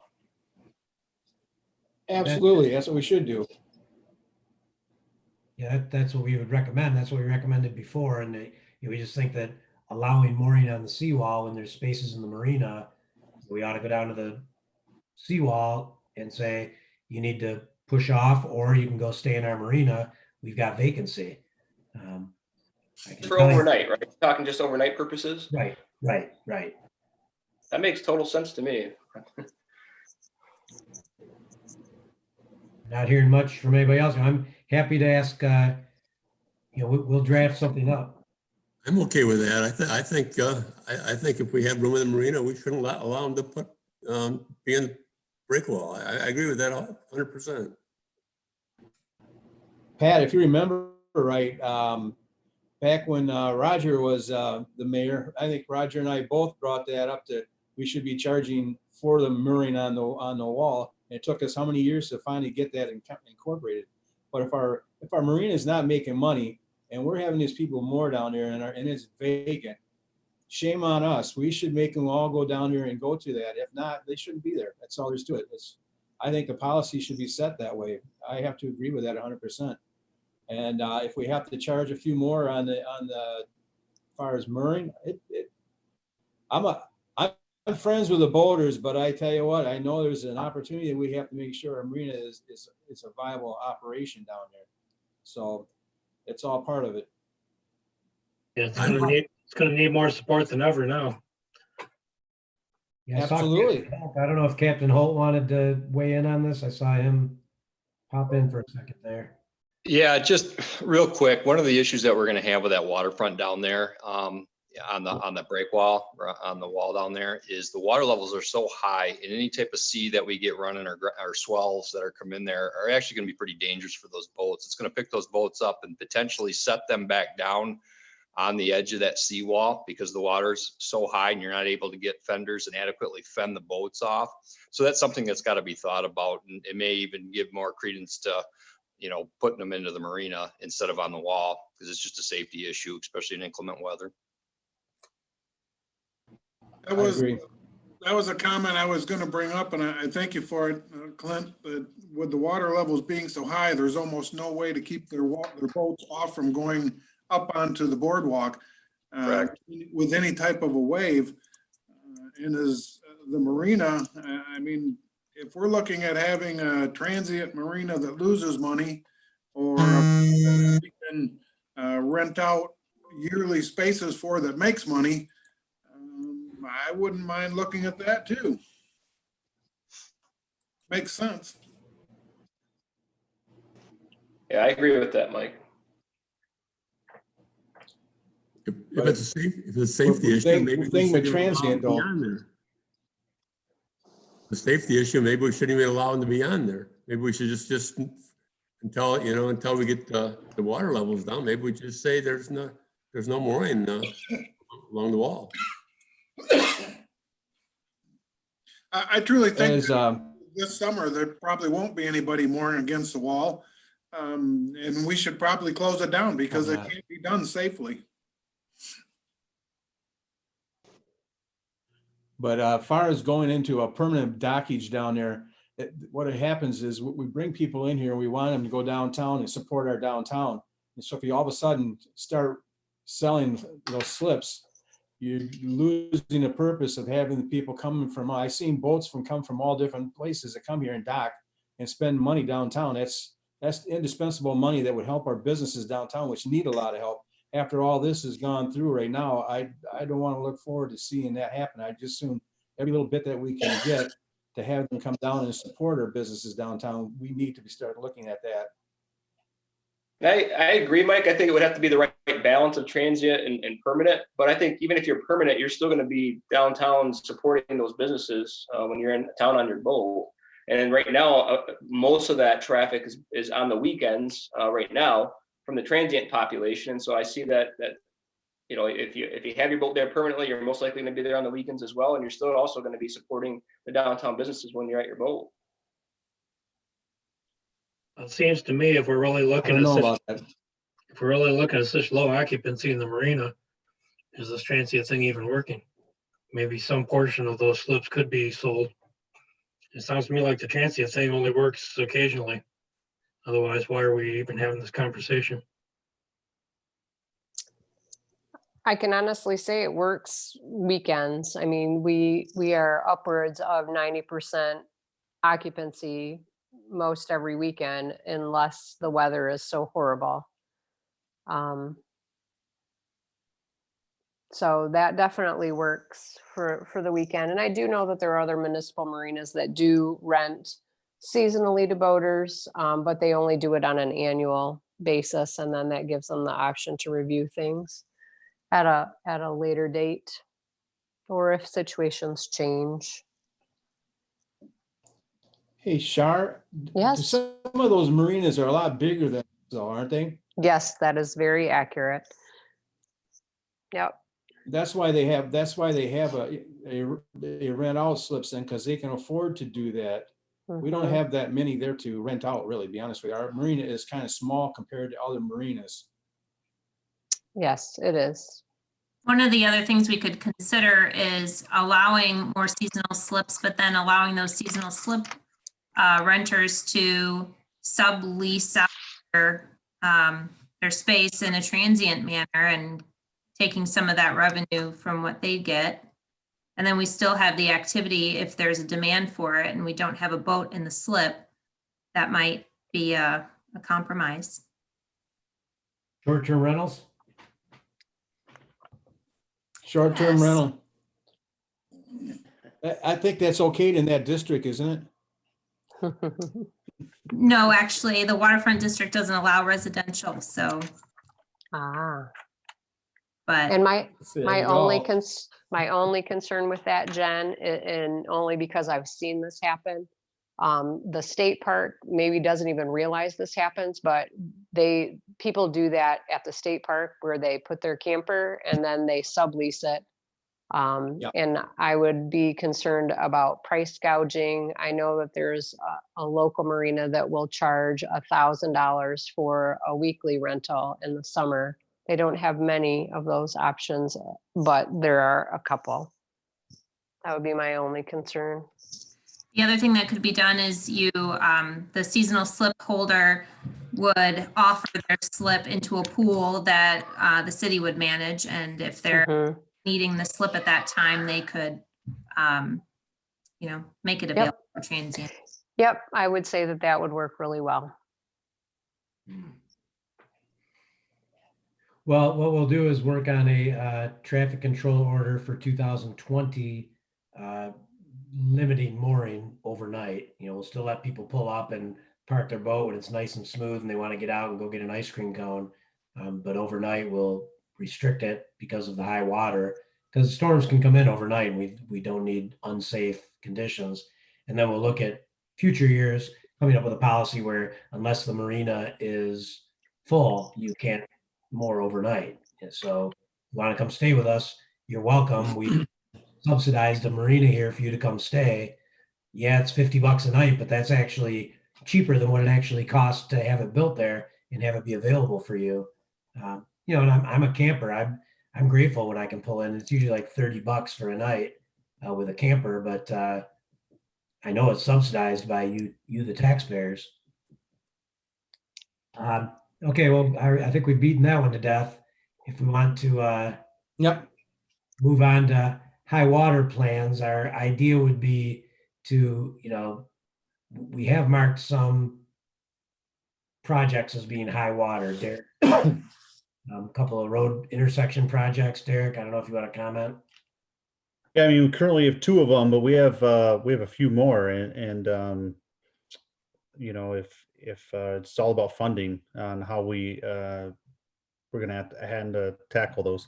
We do have some plans to try and limp along this year, like at Adams, 5th and Adams, to try and mitigate some high water impacts there, but they're not long-term permanent ones. They're very short-term, seasonal kind of efforts. So if there was a funding source, we would be tackling those full force. Unfortunately, we just don't have those. Doing the best we can with the resources we have, like getting free sandbags from the Army Corps of Engineers. But I think my concern with this is that if we look at, if water continues to go up, I think we're expecting probably, some more damages to occur, and that right now we just don't have, I get that there's some future year work being done, and certainly there's some things we've already had to pay for, but we don't have any direct money set aside to say, hey, you know what, we're expecting more high water issues this year. I know it's hard to predict exactly how much that's going to cost, but they're just going to be hit with all these, potentially emergency or extra expenses for high water that we know, are probably coming in some respect. I'm just wondering what we can set aside to at least plan for it, or plan for some of those costs. And I think we could, if the money you've allowed to accumulate in your public improvement fund, and I believe Amy's told me that, with these reserved funds, we're in the $3 million range. Is that right? Or is it 2 million? Sorry, I was on mute there. I will look right now and I'll let you know what that is. But I believe it's in the $3 million range, but literally rainy day, and it's a rainy day, the water levels are high. So if we were to take, I believe in the memo, I said 400,000 and set it aside as a contingency, as a high water contingency plan. I guess that was in an earlier draft. I apologize. I don't see 400 in here. What? Yeah, because I didn't see a number in here. So. Okay, so yeah, I think I in an earlier draft from one of the emails we were sending around the last couple of days, we talked about maybe having a $400,000 contingency line item in public improvement that is just there just in case it does come up, and with the hopes that we're going to get reimbursed, that there's going to be some state relief for some of these high water issues. We know the governor already through 48 million, I think. Was the initial number. That was before COVID. I don't know if that's going to survive, but hopefully there will be some recognition that this is a true emergency, and we're able to draw down, if not from Lansing, Washington, that eventually there's a proper definition, because these are emergency expenses brought on by acts of nature, no different than a hurricane or a mudslide or a tornado or a, you name it, wildfires. Those all qualify for FEMA money. We're fighting to make sure this gets recognized, and we were in the middle of that whole discussion about high water, and it was really taking a front page seat in Lansing before the COVID kind of took over and pushed that over to the margin. But I expect that'll come back, and I think you can and should earmark, if you'd like. We'll do that for this budget and just have it there. You don't have to spend it, but if you need it and you got to fix something, you pre-identified it, and it's still got to be approved by city council. It's not something that will come in and say, well, you budgeted for it, let's spend it on X. We'd be very considerate about that, but if that's what you're talking about, Ryan, we could do that. I just double checked the number, sorry, Pat, that for the public improvement fund, we do have a reserve fund balance of 2.1 million there that council can use as discretionary towards projects in moving its general fund money that's been reserved. And that 2.1 is in addition to the 1 million something that's just in the non-reserved in public improvement. Yeah. Yeah. So if you'd like, I don't know, you're talking to your colleagues, it's just a work session, you guys can't decide anything tonight, but we could definitely, put something in there for you to adopt, just so you've got that peace of mind that you've pre-identified resources that can be used in the event we need them suddenly, for example, which, let's face it, if Harbor Drive goes tumbling into Lake Michigan and we got to get some big heavy equipment in here and start restoring things, we're going to do it. We're going to have a special meeting. We're going to do what we got to do to make that happen. I don't know what other catastrophic things, Derek, that, I just named one. Well, Fifth and Adams, another big one. And, the boat launch. I mean, there's other areas on the island that might begin to flood. Go drive up towards the marinas on the east side of 31. Or even in the entrance to the Borderline Powers property, are all targets of funding. We do have some damage, over on Linear Park right now that they're sequestered off. But those are some of those areas can wait until this is subsides, and we can fix it once and for all, kind of thing. So those probably the areas in most. And one other one that nobody is really hard to notice, and maybe Denny noticed this, but Jackson, just east or west of Ferry, the storm sewer there is pretty low, and that the river back charges into Jackson. And so another area that we've looked at, plugging the storm sewer and having to pump that water out in case. So those are just some of the areas that we've been monitoring. The whole boardwalk, water comes across or comes up over it. I mean, there's not much we can do short of welding on, seawall extensions at the tune of millions of dollars that would obviously be short term. So this reserve, Pat, this reserve fund you're talking about, that's just money that's in public improvement now, and you just kind of sequester it, or is this additional money we need to bring into it? Money that is there, put there some years ago, and finance department called it reserved. It came over from general fund, but it's fully discretionary money that city council can access. So what's the effect of putting another title on a portion of it? Just that you've pre-identified the resource in case you decide you want to use it. You've discussed it. You've thoughtfully set it aside and given staff the direction that it's there in a lockbox in case we have high water needs that need immediate capital.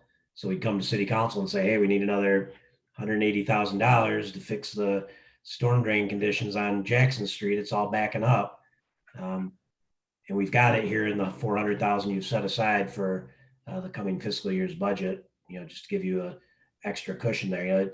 It's really no different. We could come to you and ask you to transfer it during a meeting. Just Ryan asked, is that something we ought to do? And I'm just telling you, if you would like to do that, yes, you could set up such a contingency line item, just so you've pre-identified it.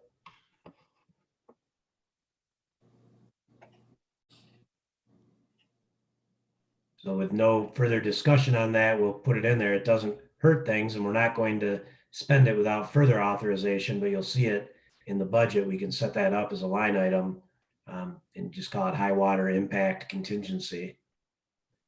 Amy will have a special number that's consistent with the chart of accounts, I'm sure. That's just so we don't forget and spend it on something else. That's the idea, yeah. Good. Well, I think it's that we know we're probably gonna have some costs related to high water this year that. I guess that's why I've been, every time we talk about what we want to buy, I've been pointing at staying within our means and not spending what we don't have to, just because this kind of stuff is going to keep coming up. Mhm. So getting on to another big item. Boy, there's lots of them. Don't want to miss anything. The health insurance fund that had this sudden, unexpected high cost. I don't know if maybe first I'd ask Amy to maybe explain a little bit about how much it was and how we're accommodating it, and then we'll talk to Zach about what we're doing coming up. Certainly. So we realized a few months back that the claims that were coming in for us to pay were substantially higher than anticipated. And it wasn't a one-time trend, unfortunately. So we worked with Blue Cross Blue Shield and worked closely with Zach to determine an amount of additional funding that we needed for the health fund. We determined that amount to be $1 million to cover those excess claims that we were seeing. Being self-funded, we pay those claims out quarterly, but it's good to know that those claims are for actually 6 months prior. So the claims we're paying now were experienced 6 months ago by our staff.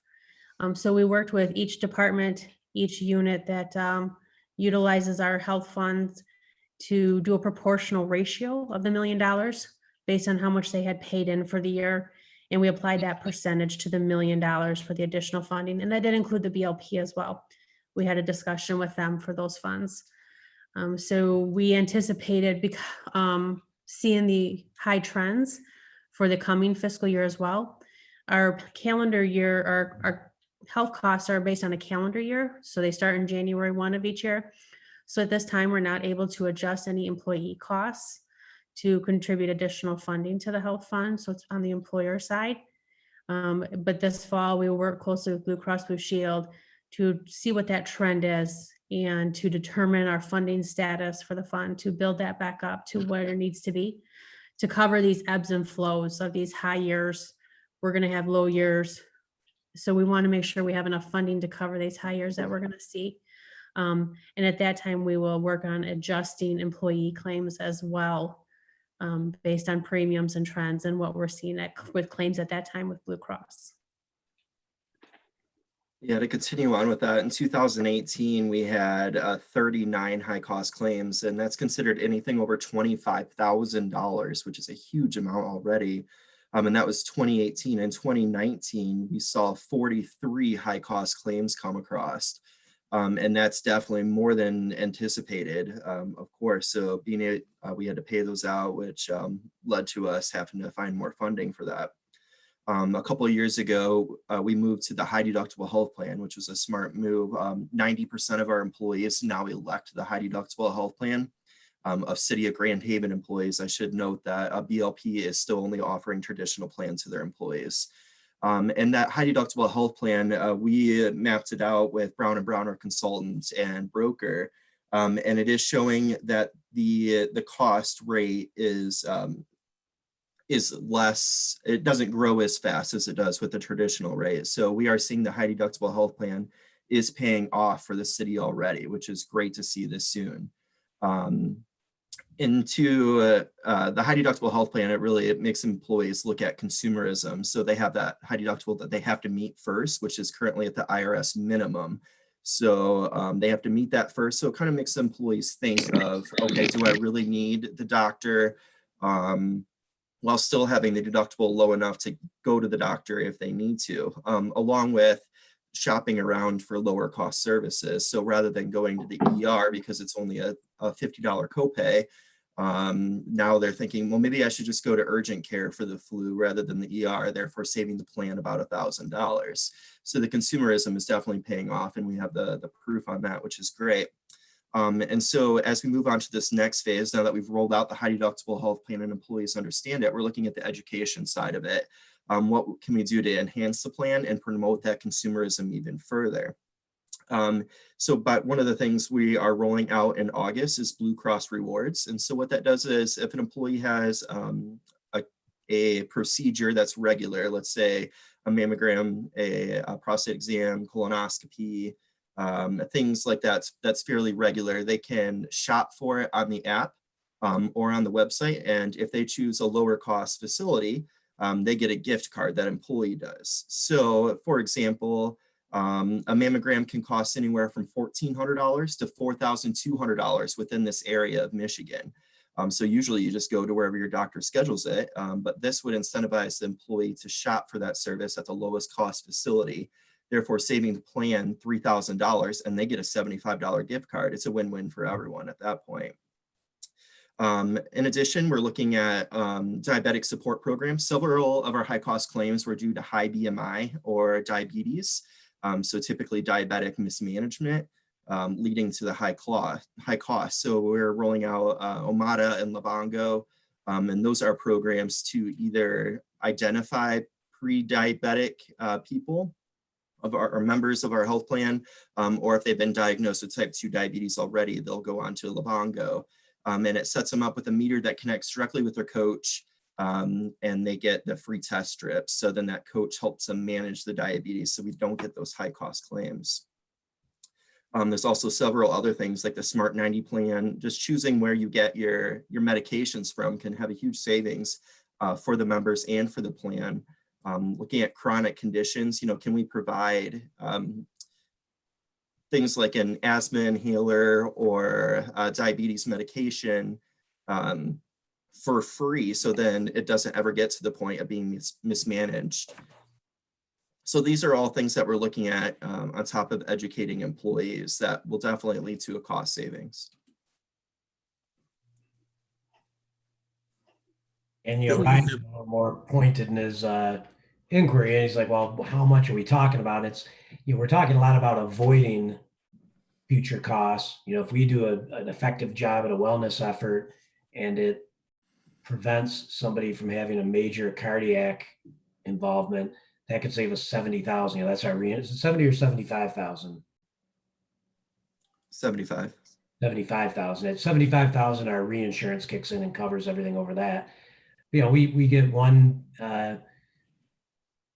current, not necessarily an employee, a member of an employee's family who takes advantage of some diabetic support and does not end up experiencing those health conditions that are some of our biggest drivers of cost right now. So Brown and Brown's brought us some good advice on, and nobody wants to be sick. If we can get them the tools they need to be well up front and continually hammer it. And Zachary has got great enthusiasm and inspiration. He really wants to roll this stuff out. So I'm very optimistic that we will be able to reach out and avoid some of those costs. Right now, what we had this past year was a sudden onslaught of a bunch of very, very high costs. I don't remember what the exact number was, but it was, a 10 or 11 more than what we would usually expect. I think we had 13 overall that hit that stop loss insurance. And that was up from 11 or 9 the year prior. I think it was 11 the year prior, 9 the year prior to that. So we've seen this this increase over the past couple of years. And last year was our largest year with 13 that hit that mark that before that reinsurance kicked in. And I would just suggest that I know before when we've said we've got a high deductible healthcare plan, I've had some feedback that, you call $2,700 a high deductible because other people have $4,000 and $5,000 deductibles. So with time, we would probably like to begin working our way up that scale, encouraging employees to set monies aside into a healthcare savings account and be able to cover their own deductibles and have enough in there where we can raise those and just continue to elevate that consumerism attitude and hopefully do a better job containing those costs. And as Zach started out his comments with, it does work and it has worked and it is working. So, you know, we're just still in the relatively early stages of it. Is there anything more on health benefits we wanted to cover? I just wanted to touch base on BLP. They are still on the traditional plan. They are not wanting to adopt the high deductible health plan, and that is having a negative effect on our costs. I was just going to ask you about the BLP, if they're the ones that are driving us, so. Yeah, we have funny. 2.5 times the amount of members on the city of Grand Haven side of it. But in 2018, they had 20 high cost claims and we only had 19, even though we have 2.5 times the amount of members. So they are an aging, costly population. Plus they only charge 5% for their premium share. So employees have no incentive to do any type of consumerism. So is there a discussion with BLP about separating them? What's going on with that? We intend to approach them. We've not breached the subject directly, but we want to. We intend to this year. We believe they will want to, you know, that they don't like some of the directions we're taking, and that's fine, you know, but we have to explain to them that it's a one size fits all. You know, either you take our plan and do it this way, which we think is a good way to do it, or if you don't want to, that's okay. Go ahead and buy your own coverage somewhere else. You know, we're going to have to make that distinction because it's just not equitable to keep it going the way it is. As I recall, they were unhappy with the costs and the way they came to be discovered and such, and so maybe they would like to have more control over that. That's what we think is true. Yeah. So we think we can make it a win-win. You know, moving along, I've got most of these things covered in writing. I'm going to kind of skim through some of them. And if anybody wants to hold up and talk about any of these items, we can do that. You know, I like Ryan's idea about future staff memos. I'm glad that many staff are listening right now. New normal is going to be including in those memos what was budgeted for that expense. You know, and how we're coming up with the money to cover those expenses ought to be in every memo. So it's just something that doesn't have to come up because it always gets asked. We might as well just cover it in the memo and then it doesn't have to get asked. And then Ryan, I'm going to count on you when somebody does ask it. You need to say, it's in the memo. All right. I'm not allowed to do that. Fair enough. Such a thing. And elected officials are allowed. Did you get the memo? Yeah. Did you get the memo? The Jackson and Ferry traffic signal, Derek, are you still out there? Yes, sir. I'm right here. Yeah, I brought that up. Do we necessarily need to do that right away? Where are you? Yeah, well, apparently the sun is starting to set, and I was using natural light to light me up. So Jackson and Ferry, yeah, we just recently got with the some suppliers and contractors and reworked our plan, and also I've been working with the MPO to try and secure some federal grant monies in the next tip. Believe that we can probably do that and get it. That grant money that we'd be eyeing is 100% grant money, so like free. So anyways, we've scaled down the project from 80,000 to about 30,000 on Peachtree and Robbins. And then I think we can get by with some minor repairs to the Jackson and Ferry, about 10,000. That'll lead us into the next tip. Hopefully get us another 5 years, 7 years, something like that, before we can get a project hopefully fully funded and fully replace both of those. When we take that money, it's got to be fully upgraded to the MDOT standards, which is fine. Yeah. They're decorative ones, but yeah. So we went from 80 in this year budget, 80 in next year's 160 total, down to about 40. and only in next year's fiscal year. Okay. And then, another one on the fee schedule for showmobile rental for a resident went from 218.75 to 475, non-resident 725 to 850. Mike had brought that up before, and we just explained that the idea was that it's $850 for a non-resident. If you're a resident, you pay half that amount. Now that does result in what looks like a really big increase for residents and a relatively smaller increase, but I'm just explaining what the thought process was, that when, if you adopt this budget, if you're a non-resident, you pay $850. If you're a resident, you pay $475. If you want to make it cheaper for a resident or more for a non-resident, it's fine with us. We're just putting this forward as our recommendation. Are you thinking that 475 is half of 850? Well, it was 425. 425. That's a typo. Is that right, Derek? 425? That's correct. 425. All right, that the math works better. There you go. Broken. I think in previous years, some of these fees may have been higher than they needed to be, and we're kind of catching up now. So I just wanted to make Mike's proving it. Sorry. In the fee schedule for the showmobile rental for a non-resident, we do have it at 950. Oh. So we're wrong the other end. Sorry. Yeah. Yeah, you raised it from 875 to 950. Correct. Yes, for the non-resident went from 875 to 950.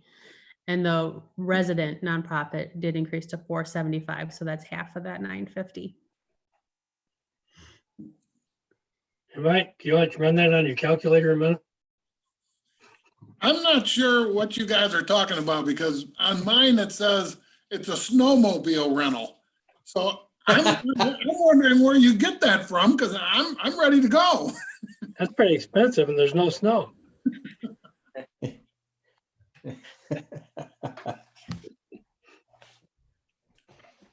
I was just looking at the difference in changes. What I was looking at is because the non-resident went up so high, and I mean, the resident went up so high, and the non-resident was only just a small increase, not much at all. So I was just wondering why we're doing that. That's my explanation I wanted. Since you gave me that, I was, that's all. Okay, and then getting onto the cemetery grave lots. I don't think there's any typos. Yeah. I hope not. The idea is, back when, we used to have a much higher charge for selling a lot, and interment prices were closer. So instead, I shouldn't say this because Mike's going to get out his calculator again, but it's triple the cost for interments for non-residents. And that's something you can't fake. But we did have, when we had exorbitantly higher costs for a non-resident to buy the lot, we did find that residents would buy a bunch of lots and then put other family members outside the city in those spots. It was kind of an end run around we were burying a lot of people who were not city residents who had bought plots as city residents, because, I would come in and say, hey, I bought this lot. I want to put this person in it. And we'd say, well, that's not you. That's not a family member. It's like, who are you to tell me who I can put in my grave lot? And we said, you're right. We can't tell you who to put in there. But when somebody's actually passed away and they want to be buried in there, at that point, we know where they came from, and we can charge the higher amount if it's a non-resident. I don't know if that's making sense to you, but that was the thought process that the cemetery board used some years ago. City council embraced it and said, let's charge the same amount for graves. We'll charge more for the interment. That way we can end this kind of game playing that was going on with, taking advantage of city residents. And it's natural. I think we closed the loophole by doing that. Okay. And I forget that too sometimes. I think just about every year, Derek can probably tell you, I look at it and say, wait a minute, why are we charging the same amount? And I got to be reminded of that. It's like, remember, we charge more for the interment. So to get buried, you pay 3 times as much. To buy the lot, it's the same cost. no incentive for somebody from outside of town to buy a bunch of these lots, or from inside of town to buy a bunch and go into the graveyard business. Getting on to Mayor Bob's questions. We already talked about the healthcare issues and the personnel. That's the fun thing about being last one. Usually my questions are already answered. Yeah, it made it relatively easy, but Amy did a bang up job today helping me answer these. Community center millage and Grand Landing debt. Yes, the community center millage could be reduced. Our idea is to put aside, I think we got it this year and next year, and then that's it, Amy? Yes. That when we're done, we would have somewhere in the, I don't remember exactly what it is. If it's north of $500,000, we would have in a replacement fund. So we're projecting to collect, I believe it was 440,000 this current coming year in tax levy for the community center. So that'll be a per year collection that we can set aside. And since it is voted, it would be earmarked for community center improvements and projects going forward. And we have moved that number up and down and up and down over the years based on what we thought we needed. I understand what it's for. I guess where I was going with my question was that for both this and the Grand Landing Debt Fund, if we've reached the point where we've taken care of the things that they have to take care of, such as the debt, and now we're banking money. And if we find that we need to have additional millage in order to support other operations, is there a place here where we can reduce millage, even though this may be dedicated, we just wouldn't be dedicated for that, but would give us some room to move. As Pat is never tires of pointing out, we haven't reached our cap on our undesignated millage, but I don't want to raise millage rates overall so a person gets a bigger tax bill. So is this a place where you could potentially have an exchange in revenue without having an overall millage increase?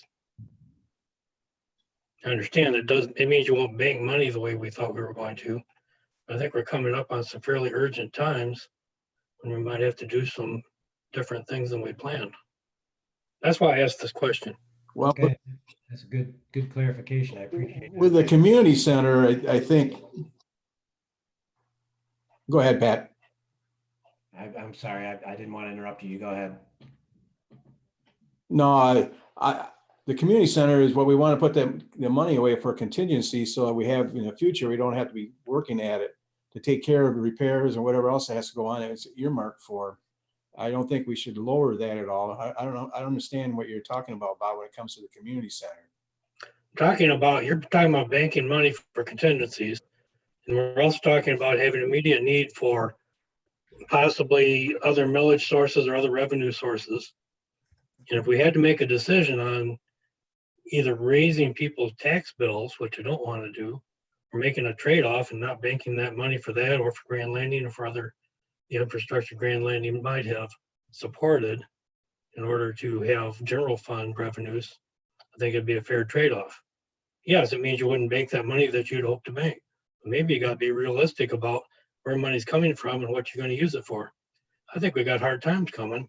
I don't think any of us are really looking at that.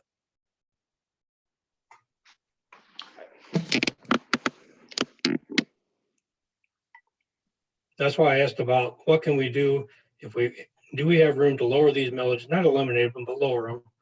And then you could do a trade-off on raising other millage until you hit your cap.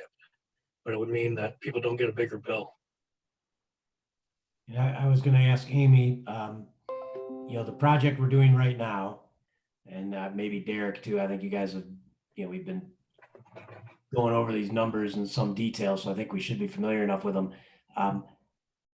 How much of this year's collection is going to pay for that, or is that all being paid for with prior year's collections? And were we going to bank this year and next year, or what are you looking at? So it includes the collections that we had on the 2019 tax bills to help offset the cost of the current project at the community center, as well as some money that we had from prior years that were dedicated to that. If I remember that correctly, Derek, was that? My understanding is we had $670,000 in the fund. We used 607 or 602 for the project, that we had the funds for this project in hand, and then any future collection would be reserved for future projects. So cash in hand for the project, did not include this July's tax, or is it December's tax? July's tax collection, and then or next year's. So Amy, it can go this year and next year? Yes, I originally thought it was just through this year, but my understanding is that it's inclusive of 2021. So to Bob's point, let's say we said of that, rather than, is it about 0.7 mils or 0.8 mils? About 0.77 roughly, a little bit lower than that. So we say, let's not collect the community center millage and instead add that 0.77 onto the overall operating millage, thereby putting $440,000 into general fund and not putting the money yet. We just don't collect the community center one this year, but you do collect additional millage. Is that what you're talking about, Bob? Yeah, I'm not necessarily saying you don't collect any of it, but I'm looking for some room to move so that if we need money in our general fund and we don't want to increase people's tax bills, that there's some trade-off we could do, maybe a portion of that. But I think that I guess it depends on how much we think we need to support this operational deficit that we've identified in our general fund. So, and I was looking for places where that could come from, and this is one. Grand Landing Fund may be one. I'd like to know exactly what we have set aside there and how much of we need to actually pay for Grand Landing. Because looking at your chart, it looked like we didn't need all that. Well, just to jump over to that real quick, and I don't know, Amy, if you want to explain that, but the proposed 0.75 mils at Grand Landing is needed to keep us to get that debt paid off in 2022. Yes, that's correct. But when I was looking at the calculations, what we're bringing in there will be sufficient to cover the debt, but it won't leave us an excess, but amount that we're carrying over. So the debt payment is due to be paid off in 2022 for Grand Landing. And as we go into next year, we can look at that again based on property values and see where we're assessed at that point. But I don't think for current year, we would be able to reduce that and still make the debt obligation. Well, Danny will remember this because we both were brand new on council when we put this thing in place. We had hoped that it could be retired sooner than this. And then the debt played out the project played out the way it was. And we've been collecting that and using it. Now we're supporting that debt. And that's why I asked you, what is the actual balance? And how much of it do we actually need to finish off this debt? And are we accumulating a surplus? Because when we set this up, the idea was that if we had money left over from those 0.75 mils, it would just be for infrastructure projects. We're going to bank that. And here again, is it more important to bank that as opposed to taking care of business today? And if you're telling me that, well, we need all of that money to take care of this debt, then never mind the question. That's why I asked. So it is the latter. We do need it. However, we are paying ourselves back, so you could call it a bank. We do have an agreement with the Brownfield Redevelopment Authority to reimburse us for all of the general funds that we've transferred over to cover that debt. So starting in 23, 24, you'll start having a revenue stream paying yourselves back for what you've put in. And then eventually, once you get that all paid back, all that stuff comes on the tax roll and swings you back in the positive, a couple, $300,000-$400,000 a year. Additional tax revenue you're going to have every year when that comes, when the TIF goes away. But in the meantime, I think you're going to pay yourselves back. I don't know, Amy, is it $4, $5, $6 million, something like that? Yes. It's a big number. And that's going to play into our discussion about pension liabilities. We've been talking about that maybe that's something you might want to, we talked about it being for infrastructure. It could be for that. It could be for pension liability. Got a lot of fish to fry coming up. But getting back to your community center millage discussion, if you levy it for 2 years, you're going to have about 900,000 in there that you could just bank and wait until you need a new, we've replaced the air handlers. I don't know how old the boiler is in there. Is that an original boiler? I don't know if Derek's out there yet or if Todd's out there. Yeah, I'm not sure. Actually, that's a good question for Todd. If he's How about the roof? the roof, is the roof actually, just as old as the public safety? No, actually, we just did a roof inventory about 3 weeks ago. Hold on, I have it right here. There's Todd. Installed in 2006. It's it was a new rubber roof in 2006. So probably halfway through its life cycle. Sounds about right. I thought the boiler was replaced as well. Am I wrong on that? I'm not sure what year the boilers are. There's 2 boilers over there. I know we've done some work on them recently, but I'd have to get back to you with an actual age. All right, I thought Dan Bigman was working on one of those. God, if I remember right, before I retired, I think, and Greg Zimmerman was here yet. So, but I'm not sure either. But that's either replaced or they rebuilt or something. But I remember them working on them, but I don't remember exactly what was done. There's definitely controller work we'd like to do over there also with HVAC.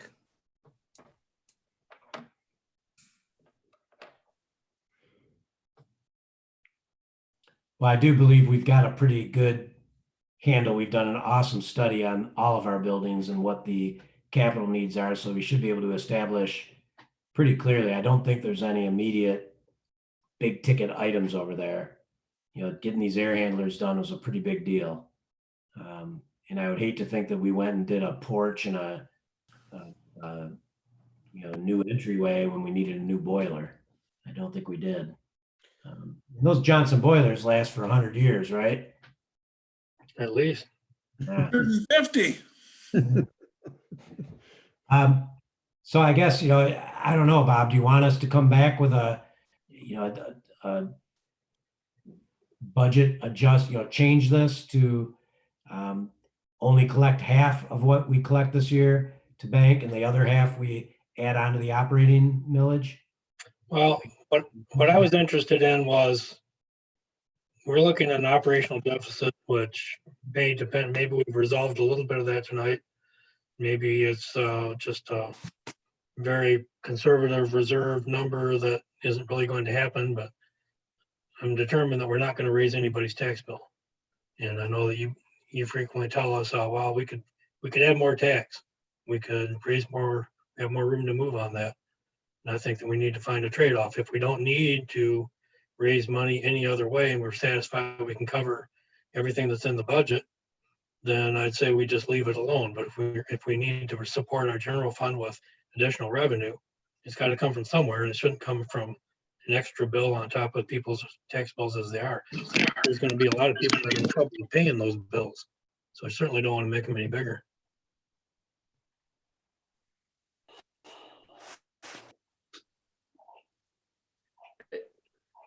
As looking at the last year's budget and the surplus that we ended up with, and we started out with a large deficit. So I'm confident that in the meantime, we'll be able to figure this out. And the same thing, but I'd like to move forward with the community center as it is, because upcoming cost on that, you're not going to be able to recoup that with another millage. You're not going to go back to another millage for it. I mean, we've already got that here. And we've also, in the previous years, have been underwriting it. We actually charged less than we could of what they voted the millage in for. It's been a lower millage rate than what the people voted for. So to do this, I think in the long run, Bob, and then also in the future of Grand Landing coming in with a positive income, for us that are paying us back with the millions of dollars, is that we'll be sitting there, but that's in 2023, 2024 when it starts coming in. So yeah, that's out in the future. I think we'll be sitting pretty good. Yeah, I was thinking that was not too long ago either, but it comes faster than what you think. Well, that's all out in the future, and we're trying to decide what we're going to do in the next year or so. So if we can support what we're doing without an increase, and we let it ride. I understand about building up a war chest for taking care of future issues. I mean, that's an obvious thing to do when you can. I also understand about living within your means. Yeah, I definitely, I definitely want to see the deficit, reduced if we can. And, I definitely think it's worth looking at the revenue side, but I hope that we've done, absolutely everything possible to make sure that we're looking at what we must do and want to, and effective services versus maybe some things that we'd like to do before we look at, more on the revenue side of things. I think what Bob is saying seems to be, a reasonable option for, some more revenue on that side, as long as that revenue is supporting absolutely needed items and needed services. But, I know the budgeting process probably started, well before the COVID-19 emergency, and we just have so many unknowns as we are going into this year, and we don't know. Obviously, it looks like we're in a pandemic-induced recession, and we're not sure how long this is going to last. I agree with Bob. We got to live within our means as much as possible here. That rainy day fund there, we may need to tap into it for absolute needs going forward, and the basic services that we need to provide. So we got to really protect that as much as possible at this point with all the uncertainty, I think. Well, that budget where we projected a big loss came in ahead was last year's budget. This year, we're going to see a big loss. We're going to see a big loss. And we're going to eat down into our savings. That's what we're doing now. And we're starting to spend down our funds and not replacing them. So that's my concern. And, if we do go ahead and collect our millages as they're stated in the budget, they really are dedicated. You can't use them for anything else. So this would be our one opportunity to make any such adjustment.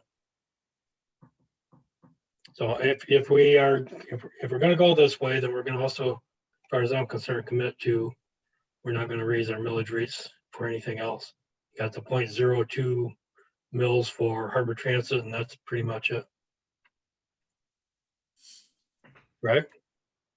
Yeah, and I will just very clearly and emphatically state that that is my recommended budget. My recommended budget does not include any recommended increases. I was just asked by a council member, what options would we have to eliminate that deficit? And I laid them out. There's some expenditure cuts you can do. There's some revenue enhancements you could do. I didn't recommend you do them. So I don't know that, it sounds like you're suggesting that I did recommend you increase taxes, which No, that's not what I said. What I said was every time it comes up, you say you have room to move on your millage if you want to. And that's a true statement. We do. I just don't want us to do it. There was another question about a reduction in taxable value based on the economic shutdown. And Amy was able to get some good feedback from Josh Morgan today. That you can read that he doesn't think anything immediate will happen.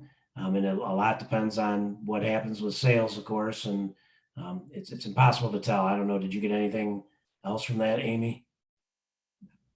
No, just that would be really no immediate effect on the taxable values with the properties because of their state mandated way they do comparison for sales and set property values. They have a certain time period that they look at.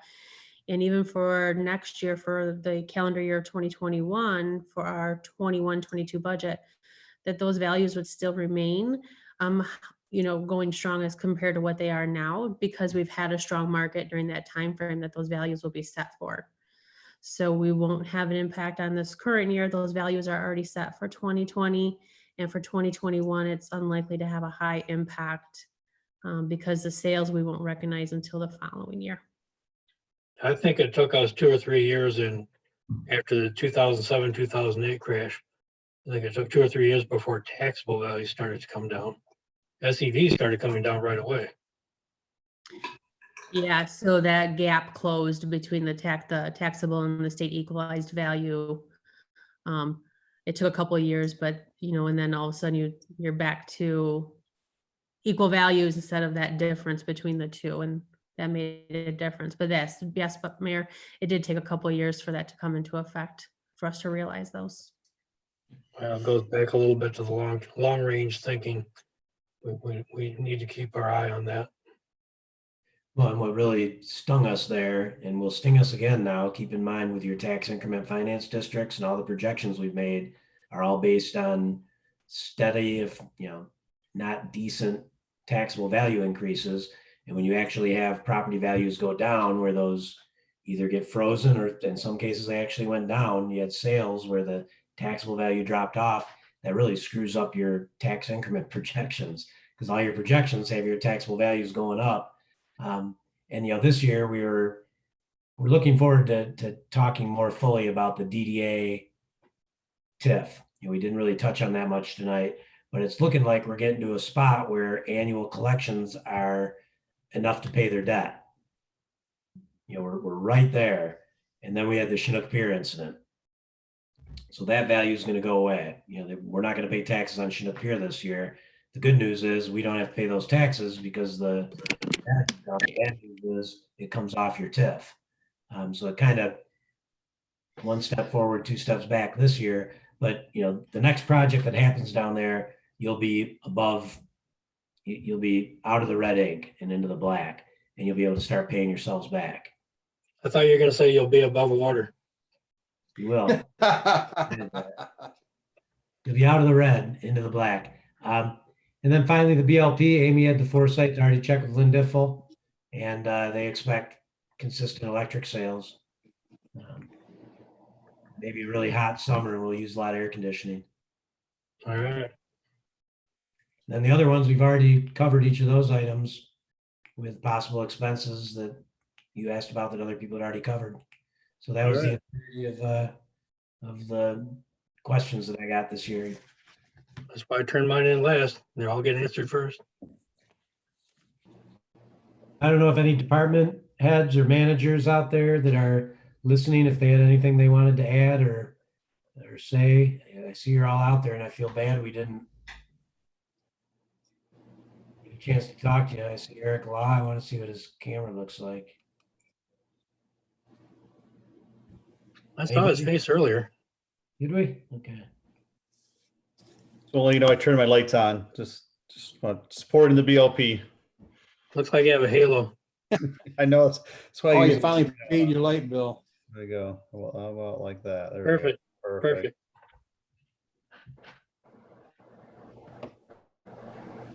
So what our Anything else? plan would be to make these just a couple of changes we had talked about tonight and get this teed up for a public hearing on May the 4th.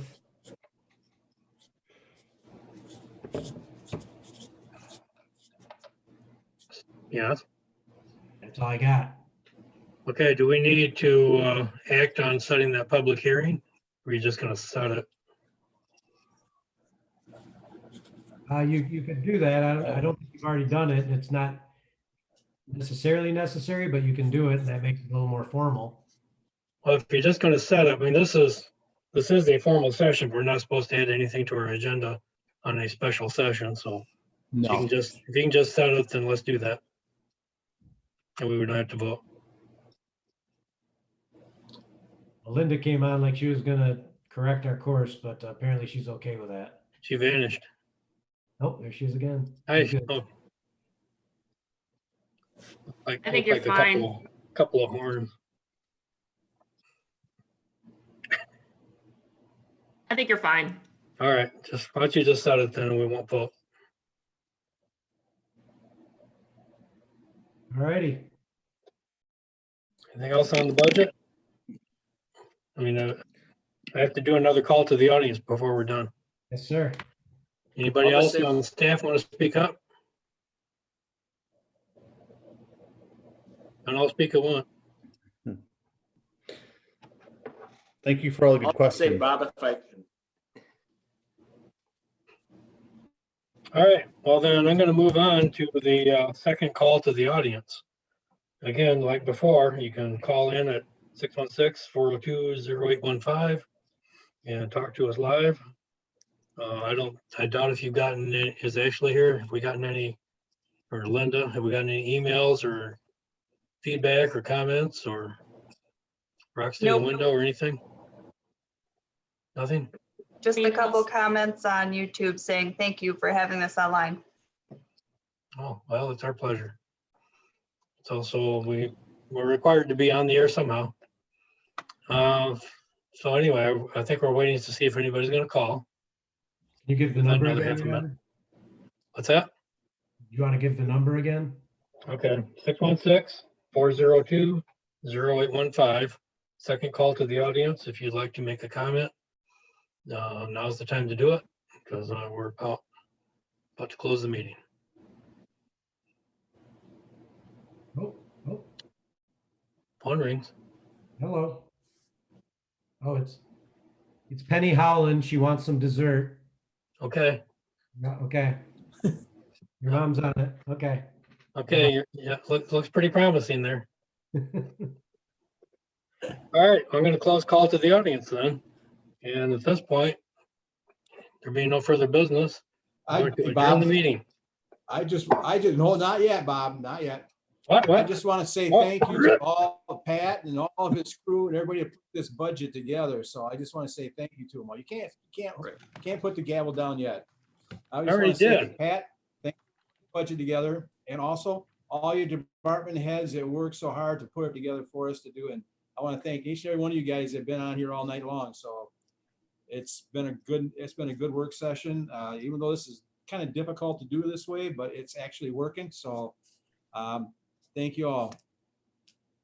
And Bob, if I could, I just want to echo Mike's comments there. I definitely agree. It's my first budget go around, and I mean the turnaround time and all the questions and getting everything back, and then with the detail that you did, I think was really good. And for Amy and Zach as new department heads to be coming into this COVID emergency and challenging budget year and challenging time in the HR world. I mean, kudos to you guys for all your work as well. I mean, everybody across the board has been doing really well. And I've been very impressed with all the things and the weekly updates Pat's been giving us and hearing about all you guys' hard work. It's greatly appreciated. So thank you. I would like to add the same thing, and you can't say thank you enough. And looking at the 192 pages that I've been going through for the last 5 days, I'll tell you what, I'm glad Denny has a phone. I echo that. I think everybody did a great job with the budget, and I want to thank everybody too. It's been another great budget session, and I know you guys worked hard at it, and I think we all appreciate it. Thank you. I always lean on Denny to go through it in detail. I know he's going to do it. He'll get every line. Yeah, and I do echo everybody else's appreciation. I know this is a big chore. You've been working on it for months, and putting this thing together is, especially under these circumstances where you can't just get together and run down the hall, ask a question. It's been a very difficult chore, and it's come together pretty well, and very happy for all the effort. Ed has his hand up. I just was wondering if those staff members that are out there, I know there's 22 altogether, if you could turn your cameras on, I'm going to do a screenshot just to get, this will be for posterity. Someday we're all going to look at this and say, either we're going to say, can you believe we had to do it that way? Hey, look at them all. Wow, they've been hiding. There's Matt. Who else? Hi, Matt. Hi, Matt. Yeah, if you don't want to turn Chris it is on. on. Hi, There's Chris. Jennifer, Todd. Clint, hey, Clint, how you doing? Yep, Clint, we got to get Shar on. She's on her iPhone. Sorry, it's not working. I'm trying. Okay. You have a still shot? I just want everybody to be ready because once I hit new, it's going to go. So are you ready? Everybody smile. Okay, I think I got it. Okay. All right, that looks good. What a good looking bunch. Wow. Can't wait to share this with you. I don't know. Jeff looks a little strange. Oh, there he is. Jeff does. Oh, there he is. He's a pop-up. That's better than Halloween. Well, thanks, everybody. I do appreciate your time. It's been another pleasure, and we'll get this all ready for May the 4th. Okay, May the 4th be with you. Awesome. Thanks, everyone. Are we ready now? Oh, yeah, you got to bang the gavel. I got Bane's gavel again. I had to pull it up there. Okay. You all hear that? Yep. We are adjourned.